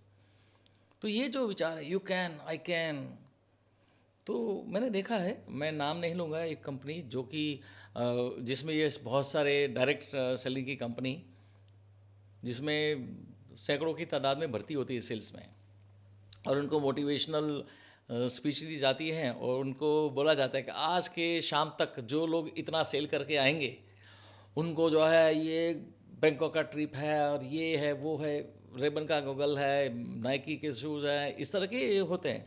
अब देखिए, एक जैन जी, एक यंग बंदा है, उसके लिए रेबन का गॉगल या ये है, या थाईलैंड की या बैंकॉक की ट्रिप, ये बड़ा बड़ा एक फैंटेसी वर्ल्ड होता है। अब वो इतना मोटिवेट कर देते हैं और उनको कंपनी की तरफ से बाइक मिली है। अब ये जैसे ही ऑफिस से निकलता है और ये जोश में, पता चला आधे किलोमीटर के बाद जाके गाड़ी ठोक दी, एक्सीडेंट हो गया। ये एक एग्जांपल दे रहा हूँ। तो ये मोटिवेशन भी, people don't need to be motivated, they need to be inspired. देखो, when you listen to a motivational speaker and the motivation that you get is very short lived. The moment motivator lives, motivation also lives. Yes, So you need to be inspired. Only with in a room. तो inspiration की ज़रूरत है। Inspiration कैसे आएगी? केवल शब्दों से नहीं आएगी। You have to set an example, आपको करके दिखाना पड़ेगा। तो आप जो जेनजी की बात करें, मैं बोलूँ ये अपने आप में एक बड़ी, मैं कहूँगा इट्स एनर्जी, ऊर्जा है। लेकिन इसी ऊर्जा को आप राइट डायरेक्शन में ले जाएंगे तो क्रिएशन होगा, वो गलत डायरेक्शन में जाएगी तो डिस्ट्रक्शन होगा। तो ये आप देखिए ना, नेपाल में क्या हुआ, यही जैनजी की वजह से। तो ये जैनजी जो एक रिसोर्स है, ताकत है, ऊर्जा है, इसको चैनलाइज करना की ज़रूरत है। और ये जो आजकल चल रहा है सोशल मीडिया, आप ले लीजिए, उसके गलत उपयोग, सोशल मीडिया में नहीं कहूँगा गलत है, उपयोग गलत है। मोबाइल फ़ोन, आप देखिए, मैं तो देख रहा हूँ बाइक पे जा रहा है भाई, वो ऐसे मोबाइल लगाया बाइक चला रहा है भाई। अगर इतना बिजी है तेरे पे, फ़ोन इतने आते हैं कि जो, तो फिर हैंड्स फ्री ले ले भाई। फिर बाइक से क्यों चल रहे हो? नहीं, बाइक पे चलो, बाइक पे भी चलो, ऐसी कोई बात नहीं, लेकिन साइड में खड़ी रख देना भाई। और मैं देख रहा हूँ रास्ता क्रॉस कर रहा है, मैंने देखा रास्ता क्रॉस कैसे, अरे भाई, तो ये मिसगाइडेड है। ओके। अच्छा, एक सर, और जब हम फ़ोन पे किसी से बात करते हैं, कभी चर्चा करते हैं, जब चर्चा नेगेटिव हो रही होती है, गॉसिप्स हो रहे होते हैं, किसी की टांग खिंचाई हो रही होती है, तो बड़ा मन लगता है बात करने के लिए। अच्छा, ये हो गया। अच्छा, सच में, अरे यार ये तो गलत हुआ, मन बड़ा प्रसन्न होता है। Some time it happens. लेकिन जैसे ही हम समकक्ष या कोई ऐसा ग्रो करता है, या हम की नॉलेज की बात करते हैं, या हम अपने अचीवमेंट की बात अपने सर्कल में करना शुरू करते हैं, सो पीपल गेट डीमोटिवेटेड, और 5 मिनट बोलेंगे भाई एक काम है मैं आता हूँ, या भाई एक काम है काम रखता हूँ। तो इस दोनों सिचुएशन में ब्रेन कैसे फंक्शन करता है? क्यों ब्रेन केवल नेगेटिव बातों को ही लेता है? नहीं, यहाँ पे ऐसा नहीं है। देखो, ब्रेन जो है ना, नेगेटिव को लेता है। मैं उसको ऐसे देखता हूँ कि एक आदमी का सेल्फ एस्टीम नाम की कोई चीज़ होती है। ठीक है। जिस इंसान का सेल्फ एस्टीम लो है, वो हमेशा ऐसे लोगों से दोस्ती बनाएगा जो उनसे ओहदे में या बुद्धिमानी में या इस तरह से जो कम है, जहाँ पे वो सुपीरियर फील करे। अच्छा, ये एक टाइप की ये एक पर्सनालिटी। साइकोलॉजी हो गई, पर्सनालिटी की एक कैरेक्टरिस्टिक हो गई। दूसरा कि हमारी मानसिकता में, अगर जैसे एनएलपी की हम बात कर रहे थे, हम पीएनआरपी की बात कर रहे थे, तो एनएलपी का मॉडल क्या बोलता है, क्या समझाता है कि आप जो भी परसीव करते हो अपने 5 फिजिकल सेंसेस के जरिए दिमाग में डाटा जाता है। ब्रेन इज़ लाइक सीपीयू, और आपके दिमाग में पहले से जो कुछ फैक्टर्स हैं, जिसको हम कहेंगे बिलीफ, वैल्यूज़, आप क्वेश्चंस अपने आप में जो आंतरिक संवाद करते हैं, क्वेश्चंस पूछते हैं, वो देन पास्ट रेफरेंसेस, आपके दिमाग में जो पास्ट रेफरेंसेस कैसे पड़े हैं। जैसे हमने आपके साथ में एक प्रयोग करा कि आपके दिमाग में कोई ऐसी घटना पड़ी है जो आपको सताती है, तो इस तरह की घटनाएं जो आपको वर्तमान को इम्पैक्ट कर रही है, फ्यूचर को इम्पैक्ट कर रही है, वो, और आपका state of body and mind, आपके शरीर की और चित्त की अभी क्या अवस्था है, ये सारी चीज़ें आपके दिमाग में जो डाटा का प्रोसेसिंग हो रहा है, जो 5 सेंसेस के जरिए जा रहा है, उसको 3 तरीके से प्रोसेस करता है: डिलीशन, डिस्टॉर्शन, जनरलाइजेशन। जब आपके दिमाग के अंदर उस अनुभव को सही तरीके से प्रोसेस करने के लिए ज़रूरी सपोर्टिव डाटा या रेफरेंसेस नहीं है, तो कुछ चीज़ों को डिलीट कर देगा, कुछ चीज़ों को डिस्टॉर्ट कर देगा। मतलब जो है वास्तविकता में हम कुछ और ही सोचते हैं, दिमाग में और ही परसीव करते हैं, और कुछ चीज़ों को जनरलाइज कर देगा। और इसके बाद हमारा दिमाग क्या करता है, हमारे जीवन के अनुभवों को दो कैटेगरी में विभाजित करता है, पेन और प्लेजर। जो घटना को आप अनुभव करोगे या तो उसको पेन के रूप में परसीव करोगे या प्लेजर के रूप में परसीव करोगे। और यही पेन प्लेजर को आप शब्दों की या तो शरीर की भाषा से कम्युनिकेट करते हो। हम अभी शब्द की ताकत की बात कर रहे थे, तो आप अपने जीवन के अनुभव को कम्युनिकेट करने के लिए किस प्रकार के शब्दों का शब्दों का उपयोग कर रहे हो। अगर आप किसी परिस्थिति का सामना कर रहे हैं, आप ये बोलोगे बहुत बड़ी प्रॉब्लम में फंसा हूँ, तो ये पेन ड्रिवन हो गया। आपका बॉडी नेगेटिव इमोशंस को अनुभव करेगा, हताशा, डिप्रेशन, फ्रस्ट्रेशन का अनुभव करेगा। आप ये बोलोगे मैं बहुत बड़ी चुनौतीपूर्ण स्थिति का सामना कर रहा हूँ या चैलेंजिंग सिचुएशन का सामना कर रहा हूँ, तो आपका दिमाग एक क्रिएटिव तरीके से काम करेगा, मोर एनर्जेटिकली काम करेगा। तो ये जो पेन और प्लेजर है, तो जो पेन ड्रिवन लोग होते हैं ना, वो हमेशा उनको अपने से बुद्धिमानी में, ओहदे में, बड़े लोगों से बात करने में या उनसे एसोसिएट होने में कहीं ना कहीं पेन का एहसास होता है, हीन भावना का एहसास होता है, इन्फीरियरिटी कॉम्प्लेक्स। और इसलिए वो लोग क्या करेंगे, ऐसे लोगों से दूर रहेंगे। लेकिन अपने से जो कम है उसके लोगों के साथ में तो उनको एक कहते हैं ना कि एक भ्रम पैदा होता है, सोलेस मिलता है कि हाँ मैं कुछ। जैसे मेरे साथ क्या होता है कि अगर मैं जहाँ मुझे ज्ञान देना होता है वहाँ मुझे मज़ा नहीं आता, लेकिन जहाँ ज्ञान लेना होता है, जहाँ चार लोग अच्छी बातें कर रहे हैं, मन करता है बैठूं सुनूं, बोलूं ना, सुनूं। उस सर्कल में रहूं जहाँ लोग बुद्धिमान हैं, जहाँ अच्छी बातें कर रहे हैं। मतलब मेरे आत्मा को शुद्धि मिलती, मतलब मैं बड़ा हील करता हूँ। यस। जैसे अगर इस रूम में 5 घंटे कोई प्रोडक्टिव डिस्कशन हो रहा हो तो मेरे लाइफ का one of the best moment होगा वो। सही बात है। मतलब मेरा मन तो सम टाइम क्या होता है, बिजनेस में हूँ मैं तो मेरे केबिन में आ गए 4-5 लोग, सब एक ही जैसी बात कर रहे हैं फ्रिक्वेंसी पे, दर्शन की बात हो रही, तो मुझे बड़ा अच्छा लग रहा है, ये होता है और सुनूं, ठीक है, तो और काम मेरे डिस्टर्ब हो जाते हैं।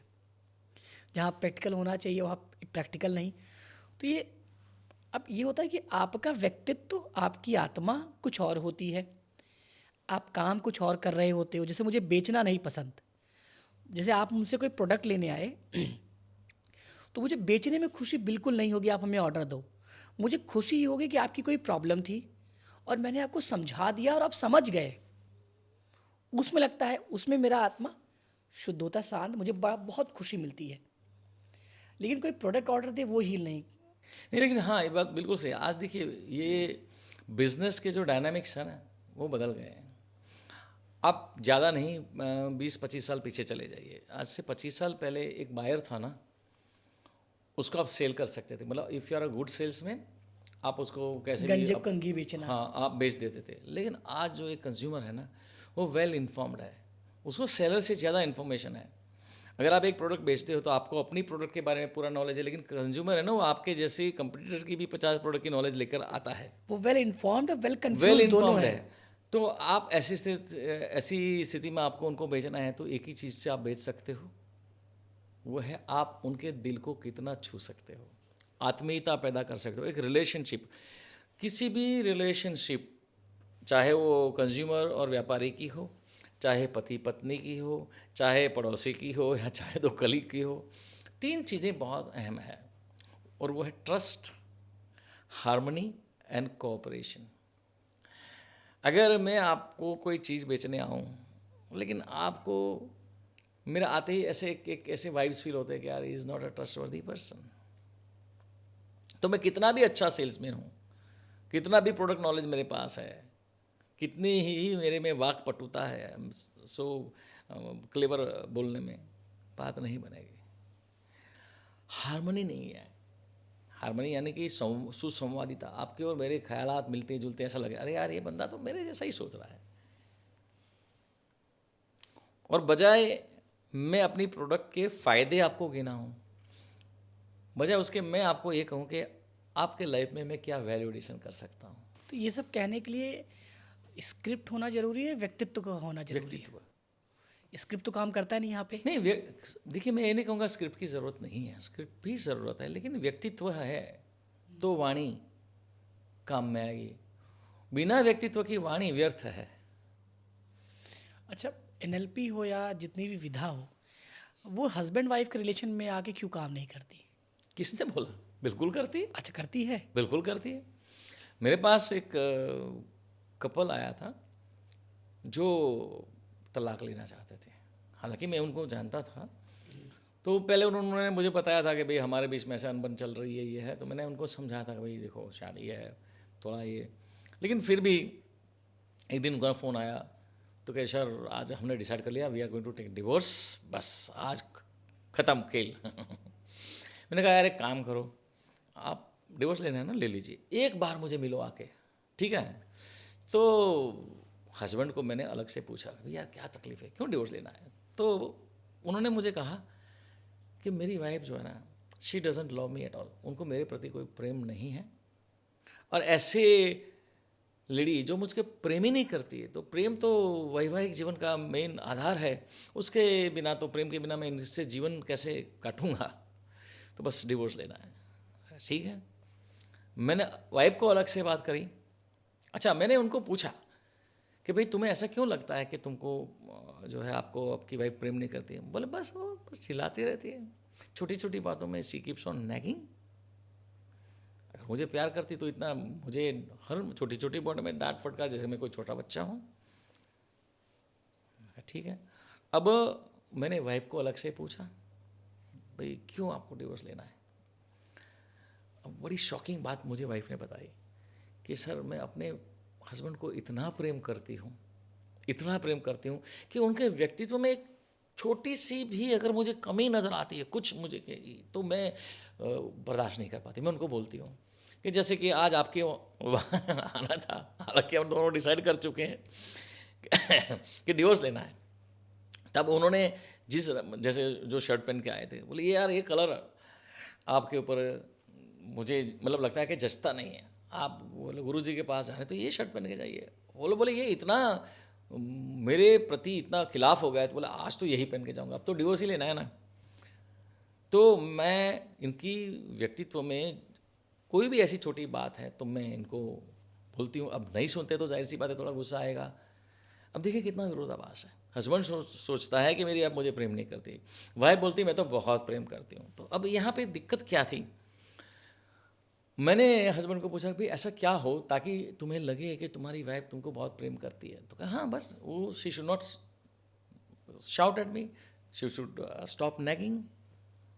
अब इन्होंने उसके जीवन में प्रेम की एक अहमियत है जिसको हम कहेंगे वैल्यू।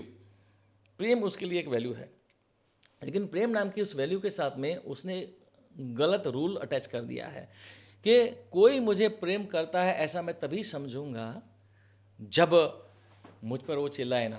तो उसको मैंने इतना ही पूछा, does your mother loves you? बोला हाँ बिल्कुल। Do you love your mother? बोला हाँ बिल्कुल। मैंने कहा कभी ऐसा नहीं हुआ कि तुम्हारी मॉम तुम पर चिल्लाई हो? बोला हाँ कई बार। कभी ऐसा नहीं हुआ कि तुम अपनी माँ पर चिल्लाए? बोला हाँ हुआ है। तो क्या इसका मतलब ये कि तुम अपनी माँ को प्रेम नहीं करते, बल्कि इसलिए तुम चिल्लाए कि तुम्हें लगता है कि तुम्हारी माँ को इससे तकलीफ है? अगर मान लीजिए उसने मुझे बताया कि क्यों चिल्लाया था, कि उनकी मदर को कुछ हेल्थ इश्यू थी तो वो दवाई के लिए बोला नहीं। अक्सर होता है ना बुजुर्गों में कि भाई मुझे एलोपैथिक मेडिसिन नहीं लेनी है, मैं तो ये ले लूँगी जी ये सब। तो मैं उनको बोल रहा हूँ तो बोले नहीं मैं दवाई नहीं लूँगी। तो मैं चिल्लाया था। मतलब क्यों चिल्लाए? I love my mother, I care for her. यही तो हो जाए, your wife shouts at you because she loves you so much. तो आपने अपनी वैल्यू के साथ में गलत रूल अटैच कर लिया। तो यही लोगों की प्रॉब्लम है, लोगों को अपने लाइफ वैल्यूज़ के बारे में पता ही नहीं है और वो प्राथमिकताएं पता नहीं है। और यही तो कारण है ओवर थिंकिंग का, यही कारण है नेगेटिविटी का, यही कारण है आंतरिक द्वंद्व का, कि उनको निर्णय लेना है। दिल तो बोलता है ये करो, दिमाग बोलता है नहीं। कभी दिमाग बोलता है ये करो, दिल बोलता है नहीं। सुनना किसकी चाहिए? हाँ, सुनना दोनों की चाहिए। हम जब निर्णय लेते हैं मैं कई बार ये कह चुका हूँ कि हम 2 प्रकार की इंटेलिजेंस का उपयोग करते हैं, दिल, इंटेलिजेंस ऑफ हार्ट, एंड दिमाग, इंटेलिजेंस ऑफ हेड। सही निर्णय वो है जिसको कहेंगे इंटीग्रेटेड इंटेलिजेंस, मतलब दिल और दिमाग का दोनों का समन्वय करके लिया गया निर्णय। इंसान को अपनी जो वैल्यूज़ हैं, अपनी प्राथमिकताएं हैं, उनका बराबर पता होना चाहिए। ऐसा नहीं कि इसमें ऊपर नीचे नहीं हो सकता है, सिचुएशनली कभी कभी ऊपर नीचे होता है, but you should be aware. अगर मेरे लिए पैसा कमाना एक प्रायोरिटी है, लेकिन मेरा भाई, मेरा बेटा, मेरे परिवार का कोई सदस्य बुरी तरह से बीमार है, हॉस्पिटलाइज है, तब मैं ये नहीं सोचूंगा कि नहीं नहीं मैं तो भाई जाऊंगा मेरे वर्कशॉप के लिए, मेरे लिए पैसे हैं, तो मैं वर्कशॉप होगा तो भी कैंसिल करूंगा, क्योंकि मेरे लिए मेरा फैमिली पैसे से ऊपर है। तो लोग ये डिसाइड नहीं कर पाते कि मेरे लिए पैसा ऊपर है या फैमिली ऊपर है। They are very unconscious about this values. और इन अ गिवन सिचुएशन जब उनको ये निर्णय लेना होता है कि फैमिली को तवज्जो दें या पैसों को दें, और ये असमंजस में वो सिचुएशनल प्रेशर को वश होके डिसीजन ले लेते हैं। सिचुएशनल प्रेशर में उसने दिल को वश होकर निर्णय ले लिया, दिमाग परेशान है, बोले यार नहीं करना चाहिए था। कभी दिमाग को वश होकर निर्णय ले लिया, दिल परेशान है। यही आंतरिक द्वंद्व की वजह है। द्वंद्व चलता है। अच्छा, जब आप एक्सप्लोर कर रहे थे एनएलपी और चीज़ें, क्योंकि आप बोल रहे हैं कि एनएलपी आप 1993-94 से 93-94 से आप ना, और 11 तक आपने खूब वर्कशॉप्स किए, वो मतलब 2011 तक वर्कशॉप। जब कोई एनएलपी जानता नहीं था। जब मैं एनएलपी का स्टडी किया तो मुझे याद है कि यहाँ पे किसी को एनएलपी के बारे में पता नहीं था। यहाँ तक कि मैं आई वेंट टू क्रॉसवर्ड के वहाँ पे कोई किताब मिले तो क्रॉसवर्ड वाले को पता नहीं था एनएलपी क्या है। सो एनएलपी सरल भाषा में ये समझें कि एक ऐसी विधा जिसमें सब कुछ सेटलमेंट हो सकता है। आपकी क्रिटिकल बीमारी, ठीक है, देखो मैं ये नहीं कहूँगा, it is not a substitute of medical treatment, okay, but yes it can definitely help you how you perceive बीमारी को आप कैसे महसूस करते हो। एनएलपी अगर आपको किसी 5वीं क्लास के बच्चे को समझाना है तो मैं चाहूँगा वैसे आप समझाएं कि एनएलपी है क्या, कैसे वैल्यू ऐड करता है किसी कॉमन पर्सन के लाइफ में। एनएलपी जैसे कि मैंने बताया कि इनका एक मॉडल है कि आप जीवन के अनुभवों को कैसे प्रोसेस करते हैं, पेन के रूप में या प्लेजर के रूप में। होता ये है कि कोई अनुभव आपके लिए होना चाहिए, पेन हो जाता है प्लेजर, वहीं कोई अनुभव होना चाहिए, प्लेजर हो जाता है पेन। जैसे बच्चे की आपने बात करी, बच्चों के लिए पढ़ाई करना क्या होना चाहिए, प्लेजर या पेन? प्लेजर होना चाहिए, लेकिन होता है पेन, है ना। और गेम खेलना, कोई इंसान अगर स्मोकिंग करता है वो क्या होना चाहिए, प्लेजर या पेन? पेन होना चाहिए। कईयों को प्लेजर मिलता है, तो गलत परसीव कर लिया ना, गलत प्रोग्राम हो गया है। तो यस, इससे यू कैन रीप्रोग्राम, एनएलपी के मेथड से reprogram your brain, not mind. Brain को प्रोग्राम किया जाता है, सबकॉन्शियस माइंड रीप्रोग्रामिंग, वो बिल्कुल टर्मिनोलॉजी गलत है। अब ब्रेन और माइंड में क्या है? देखिए ब्रेन तो एक हमें तो ये पता है ब्रेन माइंड एक ही है। नहीं, मतलब एक लेमैन को नहीं, ठीक है, जो नहीं जानता है, ठीक है, कोई टेक चीज़ों को नहीं जानता, वो क्या कहता है, जब दिमाग सोच रहे हो, अच्छा ब्रेन से सोच रहे हो। मैं आपको एग्जांपल देता हूँ, जैसे मोबाइल का मैंने एग्जांपल दिया था। मोबाइल हैंडसेट है, आपका बॉडी है, ठीक है, ब्रेन सिम कार्ड है, जो टावर है वो आपका चित्त जिसको हम कहेंगे, नॉट माइंड, और स्पेस है वो माइंड है, ओके। तो जो आपका टीवी है, तो जो डिश एंटेना है उसको आप कह सकते हैं ब्रेन। वो जो फ्रीक्वेंसीज हैं अलग अलग चैनल्स की, वो उसको रिसीव करके आपके स्क्रीन के ऊपर दिखाता है। तो सिमिलरली आपका ब्रेन भी एक प्रकार से डिवाइस है, एंटेना है, ओके। वो अलग अलग फ्रीक्वेंसी को आपके दिमाग में आप फील करते हो। बॉडी इसमें न्यूरल जो पाथवेज बने हैं नर्वस सिस्टम के जरिए, उसके जरिए आपके बॉडी में इलेक्ट्रोकेमिकल इम्पल्स के रूप में कम्युनिकेट करते हैं। इनके सोर्स क्या क्या है? ये सारे सोर्स हैं? हाँ, 5 सेंसेस। अच्छा, 5 सेंसेस के जरिए तो आप स्थूल और सूक्ष्म दोनों का अनुभव करते हैं। स्थूल जगत को भी 5 सेंसेस से अनुभव करते हैं। ये सूक्ष्म जगत जो है, सूक्ष्म जगत से मेरा मतलब है यहाँ पर हम इस कमरे में बैठे हैं, जो आप देख रहे हो, जो आप 5 इंद्रियों से परसीव कर रहे हो, स्थूल है। इस कमरे के बाहर जो भी है वो अभी सूक्ष्म रूप में है हमारे लिए। भविष्य में जो घटनाएं होने वाली है, जिसकी फ्रीक्वेंसीज भी फ्यूचर में पड़ी हैं, वो सूक्ष्म हैं। तो फ्यूचर की घटनाएं भी फ्रिक्वेंसी के रूप में होती हैं, बिल्कुल। जिसको आप डिकोड भी कर सकते हैं, रिसीव भी कर सकते हैं। जी बिल्कुल किया जा सकता है। अच्छा, तो आपके बारे में जब सर्वेश जी मुझसे डिस्कस कर रहे थे तो यही बता रहे थे कि जैसे पहले ज़माने में पहले क्या जो मुझे याद है कि कभी किसी कुछ चोरी हो जाए, कुछ हो जाए तो किसी बाबा के पास या जी जाते थे, तो वो पता नहीं क्या किसी के हाथ में सबका जी टेक्निक, जी किसी पानी में, कि वो दिखाते थे अच्छा जो ये कपड़ा है या सोना है या चांदी है या मोबाइल है या पैसा है, वो इस टाइप का व्यक्ति है, ये हाइट है, इतने बजे लिया है, इस दिशा में गया है। बिल्कुल सही बात। अच्छा, कुछ और भी था जो छोटे बच्चे होते थे जिनका ब्रेन लॉजिकल नहीं होता नहीं था, होता है। उनको वो उसका फोटो भी दिखा देते थे हाँ कि मतलब पहचानो, और वही बच्चा बताता था ये ऐसे है, ऐसे ऐसे है। बिल्कुल सही बात है। तो तब तो मुझे तब भी मिथ्या लगता था और आज भी मिथ्या लगता है, मैं कभी इनको नहीं माना। नहीं देखिए, ये मैं नहीं कहूँगा ये बिल्कुल मिथ्या है, ये एक विद्या है। अच्छा, वहाँ बच्चे को इसलिए एज ए माध्यम लिया जाता था क्योंकि बच्चा नॉन बायस्ड होता है। ठीक है। मैं उसका एक एग्जांपल देता हूँ। आपने कभी कभी जैसे हमारे अहमदाबाद में तो मैंने कई बार देखा, रेलवे स्टेशन के बाहर एक तोता ज्योतिष बैठा होता है, तोते को लेके, है ना, आप वो कार्ड्स निकालता है, तोता पिंजरे से बाहर आके एक कार्ड निकालता है। अच्छा, ये मिथ्या है या सही है? मुझे तो सही नहीं लगता, मैं जब तक उसके फैक्ट्स को ना समझूं। अच्छा एक बात बताइए, आपने वो ऑक्टोपस के बारे में सुना होगा, जर्मनी के फुटबॉल की मैच के बारे में, जो ऑक्टोपस प्रिडिक्शन कर देता था, जो टीम जीतने वाले उसके ऊपर जाके बैठता था। हाँ, सुना था। बड़ा इसकी चर्चा चले थे। ये सही था? उस ऑक्टोपस ने जितना भी मैच का वो सारा सही बताया था। हम्म, देखो ऐसा है, वहाँ पे क्या है, जैसे तोता ज्योतिष हो तो क्या करता है, उसके पास 10 15 20 25 कार्ड होते हैं और तोता आके कोई भी रैंडमली कोई कार्ड निकालता है।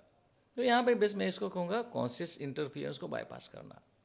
हमारे कुछ प्रेजुडाइजेस होते हैं, उसको बाईपास करते हैं। आपने कई बार निर्णय लिया होगा, आप असमंजस का अनुभव कर रहे हैं, हमने कई बार किया होगा, एक काम करो, अपने घर में किसी बच्चे को बुलाते हो, एक काम करो बेटा, इस दोनों उंगली में से किसी एक उंगली को पकड़ो, करते हैं, है ना, या जो आप पॉसिबल आंसर्स हैं उसको अपने एक चिट में लिखे कागज़ में और करके किसी को बोला बेटा इनमें से कोई चिट्ठी उठाओ, करते हैं। वो क्या है? क्योंकि यू हैव सर्टेन प्रेजुडाइसेस, आपके प्रीकंसीव्ड थॉट्स हैं। आप एक ही आउटकम को चाहते हैं तो आप क्या करते हैं, अपनी चेतना का नहीं दूसरे व्यक्ति की चेतना का एज अ मीडियम उपयोग करते हैं to bypass your conscious interference. Okay. तो ये जो आप विद्या की बात करें, थाली में पानी भर के वगैरह, मुझे मालूम है, इसको स्क्राइंग बोलते हैं। और इस स्क्राइंग का विदेशों में भी कुछ लोग हैं जो साइकिक्स होते हैं वो इसका प्रयोग करते हैं। ये एक विद्या है। हाँ, ये बात अलग है, फिर कुछ ऐसे भी लोग हैं जिनको कुछ आता जाता नहीं हो, ऐसा दिखावा करते हैं, ऐसे भी होते हैं। पर मैं ये नहीं कहूँगा ये बिल्कुल गलत है, और ये मैं बड़े आधिकारिक रूप से ये कहता हूँ क्योंकि जब मैं PNRP जो हमारा है साइको न्यूरो रीपैटर्निंग, उसके ऊपर हम जब रिसर्च कर रहे थे और मैं जिसके ऊपर जब मेरी थीसिस लिख रहा था, तो as a part of my research में कई सारे ऐसे साइकिक्स जिसका आप जिक्र कर रहे हो, जो थाली में पानी है, कुछ लोग ऑयल भी रखते हैं ऐसा करके, या कुछ दाने होते हैं गेहूं के, चावल के, ऐसा डाल के उसकी गिनती करके उसका ऐसा। तो मैंने इनके साथ में बात करी है। मैं जब मेरे जीवन के करीब 4 साल ऐसे थे जब मैं घर से दूर ऐसे अपनी एक जर्नी थी, तो करीब 22 दिन में अघोरियों के साथ में भी रहा हूँ। कापालिक अघोरी जो होते हैं, तो उनके पास जिस तरह की, इस तरह से तंत्र विद्या वगैरह बोलते हैं, वो सब मैंने अपनी आंखों से देखा हुआ है। उसमें कुछ ऐसे अचंभित करने वाले प्रयोग भी देखे हैं जो आप मानोगे नहीं, मैंने देखे, मैं साक्षी रहा हूँ, ये शक्तियाँ बिल्कुल है। तो हमने इन लोगों का स्टडी किया, कुछ सीखा भी लोगों से और देखा कि ये क्या है। तब हमने इस चीज़ को बिल्कुल साइंटिफिक रूप दिया कि ये बिल्कुल सत्य है कि आप अपने 5 फिजिकल सेंसेस से न केवल स्थूल जगत को परसीव करते हो, लेकिन अगर आप अपनी 5 सेंसेस की उस क्षमता को उस स्तर पर डेवलप करो तो आप उसे एक्स्ट्रा सेंसरी, यानी कि यहाँ बैठे बैठे, जैसे आपने कहा कि किसी का कोई गुम गया तो हाँ वो इस दिशा में गया है, यहाँ पर है, ये बता देते हैं, या किसी के बारे में, भविष्य के बारे में प्रेडिक्शन कर देते हैं, उसको कहेंगे हाइटन सेंसरी अवेयरनेस। ये बिल्कुल साइंटिफिकली आज हम सिखाते हैं लोगों को। तो सर जैसे आप ये कह रहे थे कि आप भी पास्ट में ट्रैवल कराते हैं, फिक्स कराते हैं। सम टाइम क्या होता है, जैसे मेरे साथ भी जब मैं बिज़नेस शुरू किया, बहुत सारे लोगों को मैं लेके आया गाँव से, उनको सब कुछ दिया, वो ग्रो किए, फिर किसी ने उनको इन्फ्लुएंस किया कि you to start your own business, उन्होंने खुद कर का दिया, करो। जो सबके साथ होता है। अब ये होता है कुछ अच्छे लोग, अपने लोग थे जो चले गए, जिनको हम कभी सोचे नहीं थे कि यार कभी जाएंगे, सपने में भी, बट वो भी गए। अब इसको प्रारब्ध बोले, कुछ लोग बोलते हैं प्रारब्ध है, कुछ अच्छी चीज़ें होनी होंगी तब ये गए हैं। ठीक है, मुझे लगता है कि या तो बहुत बुरा होना है या बहुत अच्छा होना है, तभी विड्रॉल या दोस्ती होती है। इसको आप कैसे लेते हैं? मतलब कोई ऐसा पेश आपके पास आए जिसका सवाल ही यही हो। नहीं, ऐसा नहीं, मेरे साथ भी हुआ है। मेरे लाइफ में कुछ ऐसे लोग आए हैं जो शायद ऐसा कह सकते हैं कि मेरे जीवन में कुछ गलत अनुभव देके गए मुझे। लेकिन कुछ मेरे अपने जब एक्सप्लोरेशन मैंने इस पे किया तो मैं एक बात के कंक्लूज़न के ऊपर पहुंचा हूं कि बेसिकली आपके जीवन में जो भी लोग आते हैं वो किसी न किसी रूप में माध्यम बनते हैं।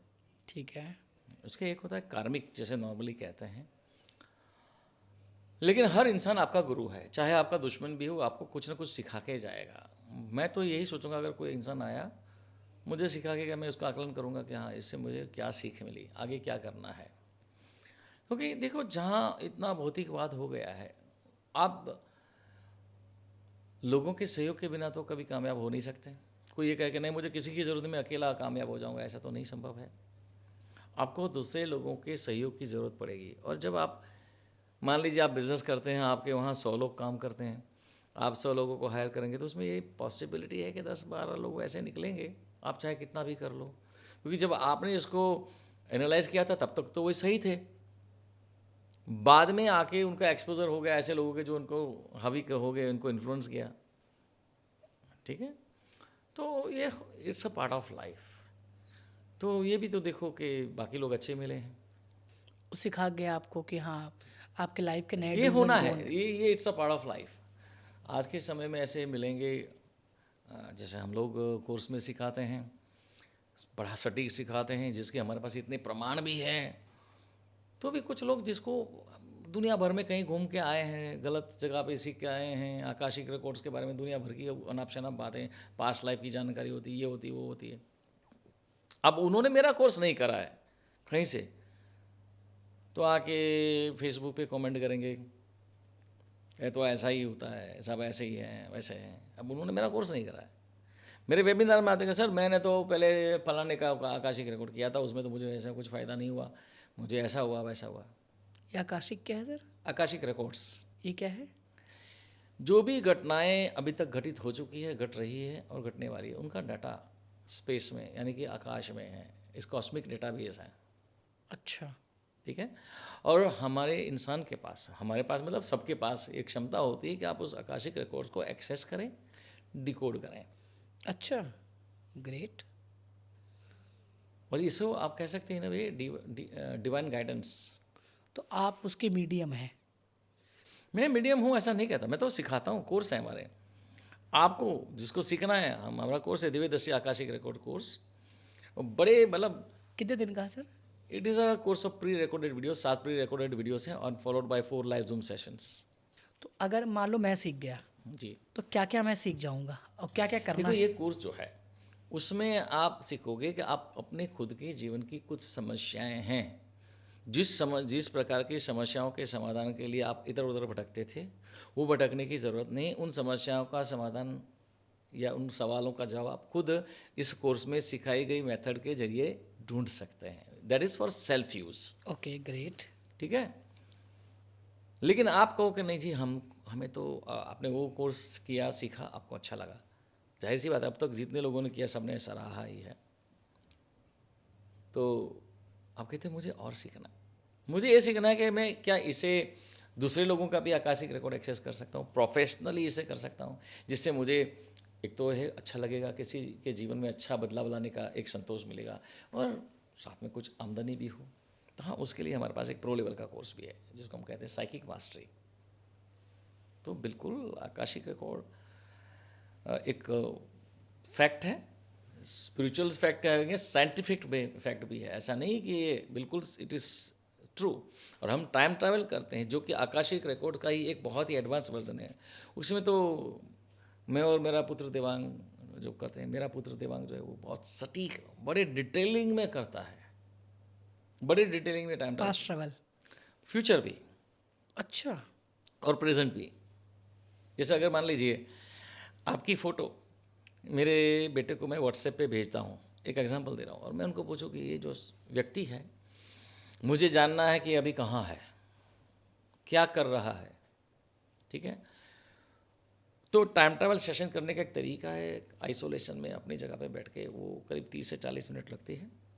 और टाइम ट्रैवल करते हैं तो जो भी परसीव करते हैं, ऐसा नहीं कुछ विजुलाइज करते हैं, खुली आंखों से होता है, ऐसा भी नहीं आंख बंद करके ध्यान करते हैं, ऐसा भी नहीं होता है, लेकिन खुली आंखों से वो जो चीज़ें परसीव करेगा उसका पेपर पे एक स्केच बनता है। वो करीब 30 से 40 मिनट के बाद एक स्केच बना के दे देगा कि ये व्यक्ति कोई ऐसा स्टूडियो सेटअप है, उस स्टूडियो में बैठे हैं और आपके पीछे जो ये लैंप का ये जो पड़ा है वो ऐसा भी स्केच में बना देगा, ऐसा कुछ बना है जो कि कैन का बनाया हुआ है।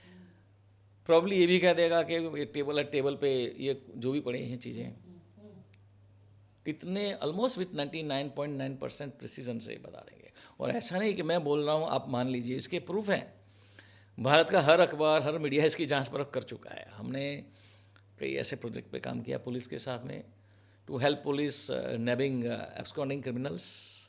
और ऐसे हमारे जो यूट्यूब चैनल है दिव्यदर्शी डिकोडिंग डिवाइन गाइडेंस, उस पर हमने सैकड़ों भविष्यवाणियाँ करी हैं, फ्यूचर प्रेडिक्शंस करी हैं। अब तक की गई सारी प्रेडिक्शन 100% सच हुई है। And it's a science. It is of course a science. कोई भी सीख भी सकता है इसको। बिल्कुल सीख सकता है। ये अच्छी बात है कि आप नॉलेज को रख नहीं रहे हैं, मतलब आप स्प्रेड कर बिल्कुल, रहे हैं कि हाँ। अगर मुझे रखना होता तो मैं भी ये कहता है ना, मैं स्वांग बदल लेता, कोई बाबा बन जाता, कहता कि कोई भगवान की मुझ पर विशेष कृपा है, मेरे कानों में आके बोल जाते हैं। मैं ये कहता हूँ परमात्मा की कृपा तो, भगवान की कृपा सब पर है। और अगर कोई भी इंसान है, चाहे जिसके पास कोई ऐसी पावर है, सिद्धि है, तो ये कहना गलत है कि केवल मेरे पास है। मैं ये कहूँगा कि भाई ठीक है, इस देश की 140 करोड़ की आबादी वाले देश में आपको कुछ तो लोग ऐसे मिलेंगे जो पात्र हैं इसको सीखने के लिए, जिसको ये सिखाया जाता है, उनको सिखाइए भाई। क्या इसको भी आप ये समझते हैं कि प्रारब्ध जब होता है या चीज़ें होती, जब चीज़ें बन जाती हैं, तब आप उसके प्रति, जैसे ऑकल्ट भी सीखना, इट्स अ प्रारब्ध। कुछ चेंज होना होगा आपके लाइफ में या कुछ कन्फ्यूज़न ब्रेक करना होगा, तभी आपको ऑकल्ट समझ में आएगा, तभी ऐसे लोगों की बातें समझ में आएगी, अदरवाइज़ नहीं समझ में आएंगी। सम टाइम बहुत सारे बिल्कुल लोग, सही बात है। बहुत सारे लोग भक्ति में लग जाते हैं अचानक, जो कि कभी नहीं होते हैं। तो यानी कि अब उनके लाइफ में कुछ चेंजेस आने वाले होंगे। इसको मैं ऐसे देखता हूँ, चेंजेस आने वाला, हर चीज़ का एक समय होता है। हाँ। और इसको मैं कहूँगा, आई एम नॉट एन एस्ट्रोलॉजर, मैं ज्योतिषी नहीं हूँ, लेकिन हाँ, मैंने ज्योतिष का अपनी रुचि अनुसार जो हम टाइम Study ट्रैवल किया वगैरह टाइम ट्रैवल करते हैं, उसके लिए एक जिज्ञासा रूप मैंने थोड़ा अभ्यास ज़रूर किया है। तो मैंने पाया कि हाँ, ये बिल्कुल सत्य है कि जैसे आपके जन्म कुंडली में 8वां स्थान जो है वो अकल्ट का है। तो यदि आपके 8वें स्थान में कुछ ऐसे ग्रहों की युति बनी है, तो ये आपको अकल्ट की तरफ प्रेरित करता है। ओके, तो इस तरह से कुछ योग होते हैं। I am not the authority to speak on this, because to honest इसके ऊपर मेरा कोई ज्ञान नहीं है ज़्यादा एस्ट्रोलॉजी के ऊपर, लेकिन ये सत्य है, हर चीज़ का अपना एक समय होता है। और हर इंसान के जीवन में जैसे जैसे जैसे जैसे उनकी उम्र बढ़ती है, वैसे वैसे वैसे या तो उनकी चेतना का एक्सपांशन होता है या तो संकुचन होता है। कई बार ऐसा भी होता है, उम्र इंसान बढ़ गई उम्र, लेकिन चेतना का एक्सपांशन होने की बात तो दूर है, संकुचित हो गई।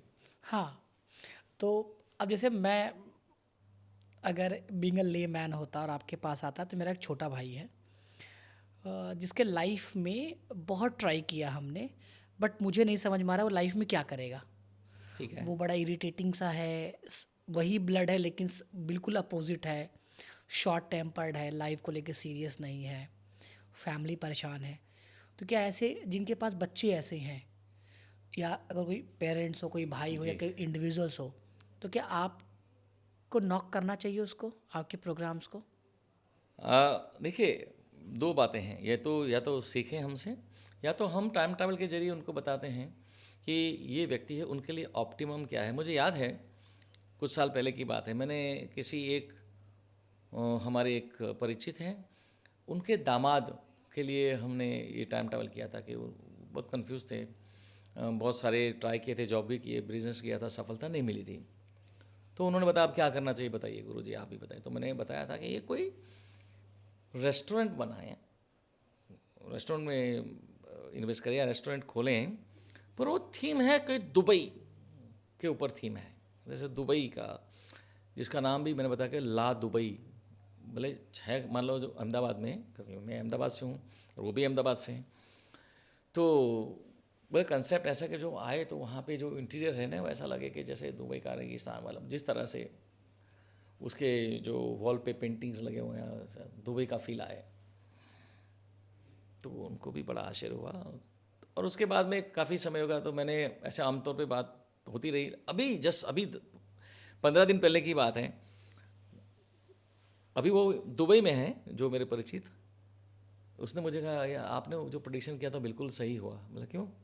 बोला अभी क्योंकि मेरा बेटा जो है वो दुबई में कुछ जॉब और बिजनेस कर रहा है, तो हमारे बेटी और दामाद भी हुआ है दुबई में शिफ्ट हुए, और यहाँ पे दुबई में उन्होंने रेस्टोरेंट शुरू करा है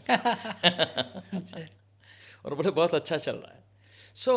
कोई इंसान के लिए ऑप्टिमम क्या है, क्या सबसे बेहतर उत्कृष्ट ऑप्शन क्या है, चाहे वो बिजनेस से रिलेटेड हो, किसी को शादी करनी है तो शादी में भी who is optimum life mate कौन होगा। तो फ्यूचर देखना समटाइम थोड़ा सा डेंजरस भी हो जाता है। आपने अपना देखा है, आपने खुद सच कहूँ मैं अपना फ्यूचर नहीं देखता, क्योंकि मैं उस स्टेट ऑफ माइंड में, उस अवस्था में, उस चित्त की अवस्था में जीता ही नहीं हूँ। मैं I always live in now basis, not in present भी नहीं, नाउ। व्हाट इज तो मेरे डिफरेंस लिए between now and present? Okay, present का जैसे आप समझिए कि आप एक भूल भुलैया में हैं, तो आपको भूल भुलैया में जब तक है तो आप किसी एक रूट से जाते हैं, पता है अरे ये तो रास्ता बंद है, फिर वापस आप यू टर्न लेते कहीं जाते हैं, और कई सारी जदोजहद के बाद में शायद आप भूल भुलैया से बाहर निकलते हैं। वो होता है ना, गेम होती है। ओके, लेकिन मान लीजिए आप उसी भूल भुलैया को आप जहाँ पर प्रेजेंट में हो, जिस जगह पर आपके हाथ में एक ड्रोन है, उस ड्रोन का रिमोट आपके हाथ में है, उस ड्रोन को आप उस ऊंचाई से ले जाते हैं, मॉनिटर पर देखते हैं पूरी भूल भुलैया को, तो क्या होगा? दिखेगा पूरा, आपको पता चल जाएगा कहाँ से निकलना है। रूट, तो मैं अपने जीवन को उसी व्यू से, जिसको विहंगम दृश्य कह सकते हैं, कौन सा दृश्य? विहंगम दृश्य, बर्ड्स आई व्यू जैसे कह सकते बर्ड हैं, आई व्यूज, राइट। पूरी जर्नी को।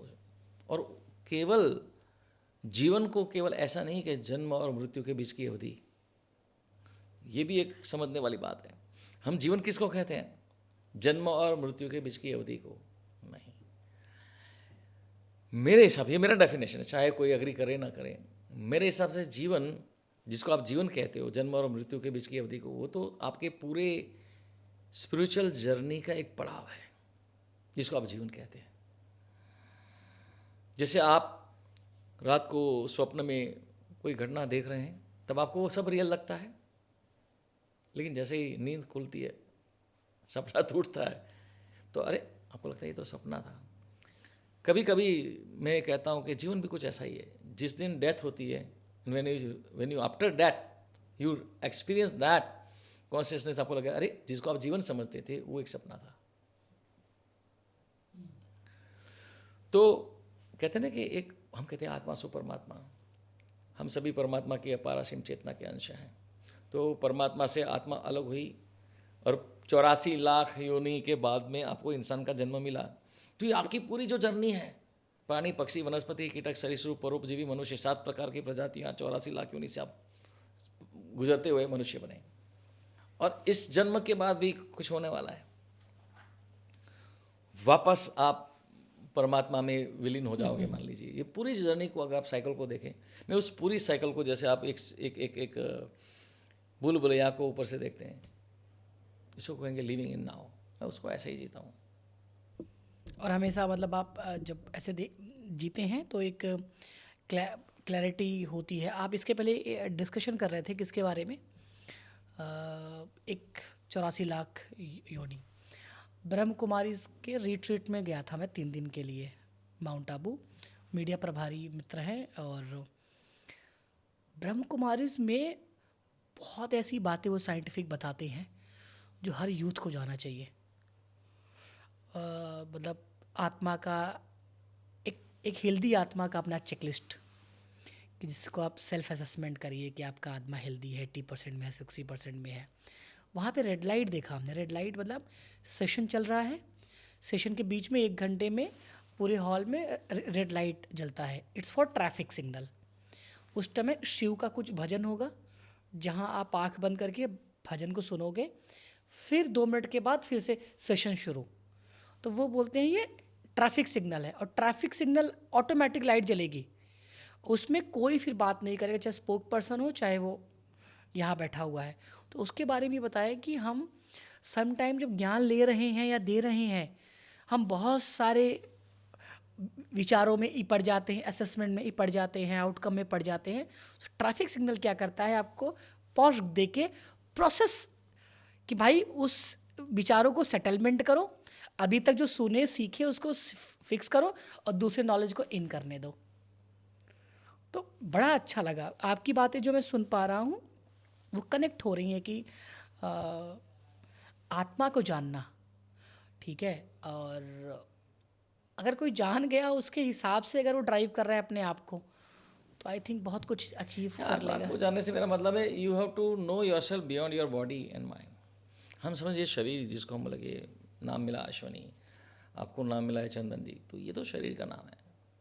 इसके भीतर जो प्राण तत्व है वो उसी ईश्वरीय ऊर्जा का अंश है। पॉडकास्ट किसी ने देखा, उनको अच्छा लगा, समझ में आया, अब वो आपको अप्रोच करना चाहते हैं। उनको क्यों करना चाहिए, कहाँ करना चाहिए, ठीक है। देखो, जो भी इंसान जो एक जिज्ञासु है, जिसको कुछ नया सीखने की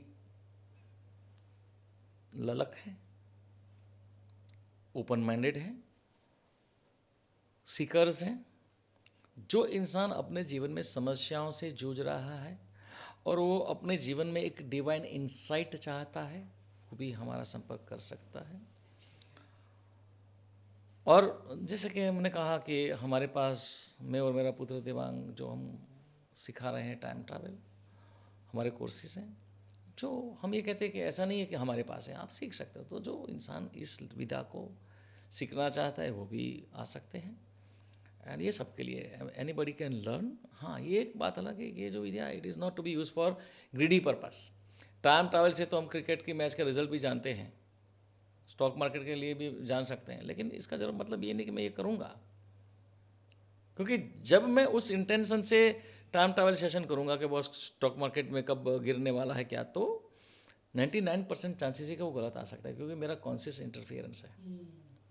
हाँ, लेकिन अगर मुझे कुछ अमाउंट इन्वेस्ट करना है और मैं टाइम ट्रैवल सेशन करूँ कि ये पैसा मुझे 6 महीने के लिए इन्वेस्ट करना है, मैं कैसी जगह पे या किस रूप में इसको इन्वेस्ट करूँ ताकि मुझे ज़्यादा से ज़्यादा बेनिफिट हो, ये किया जा सकता है। तो अगर ऐसे कोई जानना चाहते तो वो भी मिल सकते हैं। तो आपका कोई वेबसाइट या एप्लीकेशन? हमारा एक्चुअली एक हैप्पी लाइफ यूनिवर्सिटी के नाम से एक संस्थान है, और ये इसी संकल्पना के तहत शुरू किया गया था कि आपने स्कूल कॉलेज में जाके जो अभ्यास किया, एकेडमिक नॉलेज प्राप्त किया, उस नॉलेज ने आपको अपनी आजीविका के लिए तैयार किया है, जीवन के लिए नहीं। आज आपने देखा होगा कई डॉक्टर भी हैं या IPS IAS ऑफिसर हैं, बड़े बड़े कारोबारी भी हैं, आत्महत्या कर लेते हैं, क्योंकि उन्होंने पढ़ाई तो करी लेकिन वो जीवन को कैसे शेप करना, कैसे करना है, जीना है, वो नहीं मालूम है। तो हैप्पी लाइफ यूनिवर्सिटी में वही सिखाते हैं, वो सारी स्किल्स, वो सारा नॉलेज, वो सारे विद्याएं जिससे आप अपने जीवन में एक सुकून, ब्लिस, हैप्पीनेस ला सकते हैं, वो सारी चीज़ें सिखाई जाती हैं प्रमाणित रूप से, आधारभूत रूप से, सटीक, लॉजिक और साइंटिफिकली। तो वहाँ पर हमारा एक हैप्पी लाइफ के नाम से एक मोबाइल ऐप भी है, और एक मैं आपको बताना भी चाहूँगा कि हमारे व्यूअर्स के लिए हमने कुछ कोर्सेज फ्री में रखे हैं, तो डिस्क्रिप्शन में एक कूपन कोड दिया गया है, अगर वो चाहें तो उसमें जाके उस फ्री कोर्स को एक्सेस भी कर सकता है। और ये हमारा मकसद है ये केवल इसको हम एज ए व्यवसाय नहीं लेते हैं, हम चाहते हैं हमारे देश में एक रिवॉल्यूशन की क्रांति की ज़रूरत है, वो है रिवॉल्यूशन ऑफ कॉन्शियसनेस। हमने एग्रीकल्चरल रिवॉल्यूशन देखा, हमने इंडस्ट्रियल रिवॉल्यूशन देखा, हमने डिजिटल रिवॉल्यूशन देखा, अभी उसमें भी एआई आ गया। और मैं आपको बताऊं, एआई भी आगे चल के कहीं ना कहीं इस स्पिरिचुअल और रिवॉल्यूशन ऑफ कॉन्शियसनेस में भी शायद कोई रोल अदा करें। तो इस बदलते हुए एज में जो भी लोग आगे जीवन में एक्सेल करना चाहते हैं, मैं कामयाबी की बात नहीं करूँगा, कामयाबी बहुत छोटा शब्द हो जाएगा एक्सेलेंस के सामने, जो भी एक्सेल करना चाहते हैं, वाकई में अपने जीवन को एक होलसम रूप में contented life, happy blissful life जीना चाहते हैं, उनके लिए happy life course, happy life university के कोर्सेज एक कहूँगा सटीक उपाय है। तो बहुत ही शानदार, because holistic is necessary. Necessity इसलिए है बिकॉज वो एक ऐसा ईंधन है, ठीक है, वो ईंधन चाहिए ही चाहिए आपको, इट्स अ रियल पेट्रोल। तो अगर हम कार हैं तो हम ऑडी हो, हम मारुति हो, हम टाटा हो, अगर पेट्रोल नहीं है तो कोई भी शक्ति उसको चला नहीं सकती, वो चाहे 1 करोड़ गाड़ी हो, कोई भी गाड़ी या वो 2 लाख की कोई गाड़ी हो। सो पेट्रोल आपके पास है, वो हैप्पीनेस एकेडमी में आए। अगर ऑडी है तो अच्छा चलेगा, मारुति तो स्लो चलेगा, लेकिन चलेगा, राइट।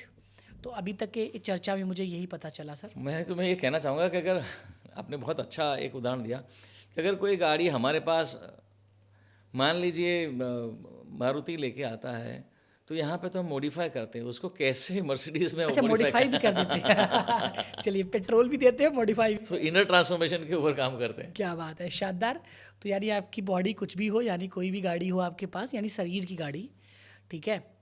और मेरा सीखने को लेकर परसेप्शन है, सब कुछ इसलिए सीखना चाहिए, अगर किसी कोर्स या किसी वेबिनार से आपको डेसिमल भी फर्क पड़ रहा है, जी बिल्कुल, तो आप कुछ नहीं तो 70 से 80 करोड़ लोगों से आप सुपीरियर हो गए। बिल्कुल सही बात क्योंकि एक इवेंट में 200 लोग ही आएंगे, 200 को छोड़ के जितने और लोग हैं जो अज्ञानी हैं, जो अभी नहीं जानते हैं, वो चाहे किसी के बारे में बात हो, आप उनसे 1 इंच आगे हो गए। बिल्कुल बिल्कुल। प्लस अपने सराउंडिंग में एटलीस्ट आप वैलिडेट कर पाएंगे, 2-4 लोगों को सिखा पाएंगे, समझा पाएंगे। आप जब लाइफ के डूज एंड डोंट जानेंगे तो आप 2 लोगों को भी बताएंगे ना। तो बाइनरी सिस्टम जो MLM है, अगर ये पॉजिटिविटी और हैप्पीनेस में हो जाए कि भाई मैं कसम खाता हूँ मैं अपने लाइफ में 2 नेगेटिव को हैप्पी करूँगा सीख के, मेरे लाइफ का गोल यही है, तो उसके लिए कुछ इन्वेस्ट ही करना है। एक तो आपकी लाइफ हैप्पी हुई, 2 लोगों को और कराया, फिर उनसे कसम खिलाओ कि तुम्हें 2 को हैप्पी करना है, ठीक है। तो नहीं, हम तो ये चाहते हैं, देखिए हमारे, मैं आपको बताऊं, अच्छी बात आपने करी, हमारे जो दिव्यदर्शी आकाशिक रिकॉर्ड्स कोर्स हैं उसमें करीब करीब 19,000 लोग अभी ये कोर्स कर चुके हैं। अच्छा, ग्रेट सर। और हमारा दूसरा जो साइकिक मास्टरी है उसमें भी करीब 350 लोग इसमें हैं। और टाइम ट्रैवल है जो कि अल्टीमेट कोर्स है, उसमें भी करीब 40 लोग हैं। अभी इसी अगस्त में हमने शुरू करा। हमने अगस्त महीने तक ये इतने साल से सोचे कि यार time travel is not for everybody, नहीं सिखाना, क्योंकि जैसे आपने कहा ना कि ये तो गरीब घातक, उसके गलत उपयोग भी हो सकते हैं। तो हम भी उस डिलेमा में थे, तभी जाके हमने एक सिस्टम बना के, ठीक है यार फिल्टर आउट कर सकते हैं कि इनको सिखाना भी या नहीं। कई लोगों को हमने पैसे वापस करके नहीं सिखाना है, आपको मना नहीं किए, उसको बोले नहीं अभी आपको बताएंगे, आपको अपने आप को पहले तैयार करना होगा इसके लिए। तो ऐसे फिल्टर आउट होके आए तो हमारे पास बहुत, लेकिन उसमें से फिल्टर आउट होके 40 लोग अभी हैं हमारे पास। तो हम कहते हैं बड़ी फ़ख्र से कि 40 हमारे पास साइकिक वॉरियर्स, मतलब 350 लोग साइकिक वॉरियर्स तैयार हैं। तो हम उसी हमारे हैप्पी लाइफ यूनिवर्सिटी के प्लेटफॉर्म पे कई ऐसे लोग हैं जिनमें एक क्षमता है, उनको एज ए मेंटोर भी डेवलप कर रहे हैं। समझ गया सर। तो मैं समझ गया कि यहाँ वाइस वर्सा है दोनों तरफ से, ठीक है। बिकॉज़ अच्छे लोगों की कम्युनिटी हर किसी को चाहिए। तो अगर आप अच्छे और लॉयल हो तब तो सोने पे सुहागा है। तो ऐसी चीज़ें करनी चाहिए। मैं खुद सर का कोर्स ज्वाइन करने वाला हूँ, क्योंकि मुझे नया सीखना इतना ज़्यादा किक मिलता है। अच्छा, मज़ा कहाँ आता है पता है? जब आप शादी में जाओ, किसी प्रोग्राम में जाओ, बोरिंग से पार्टी है, कुछ लोगों को बुलाए। मैं जब न्यूमरोलॉजी थोड़ा सीखा तो किसी को पकड़ के, बस रियल डेट ऑफ बर्थ है ना, कुछ सिखाना समझाना शुरू किया तो 10 और आ गए, भैया मेरा और भैया मेरा और भैया।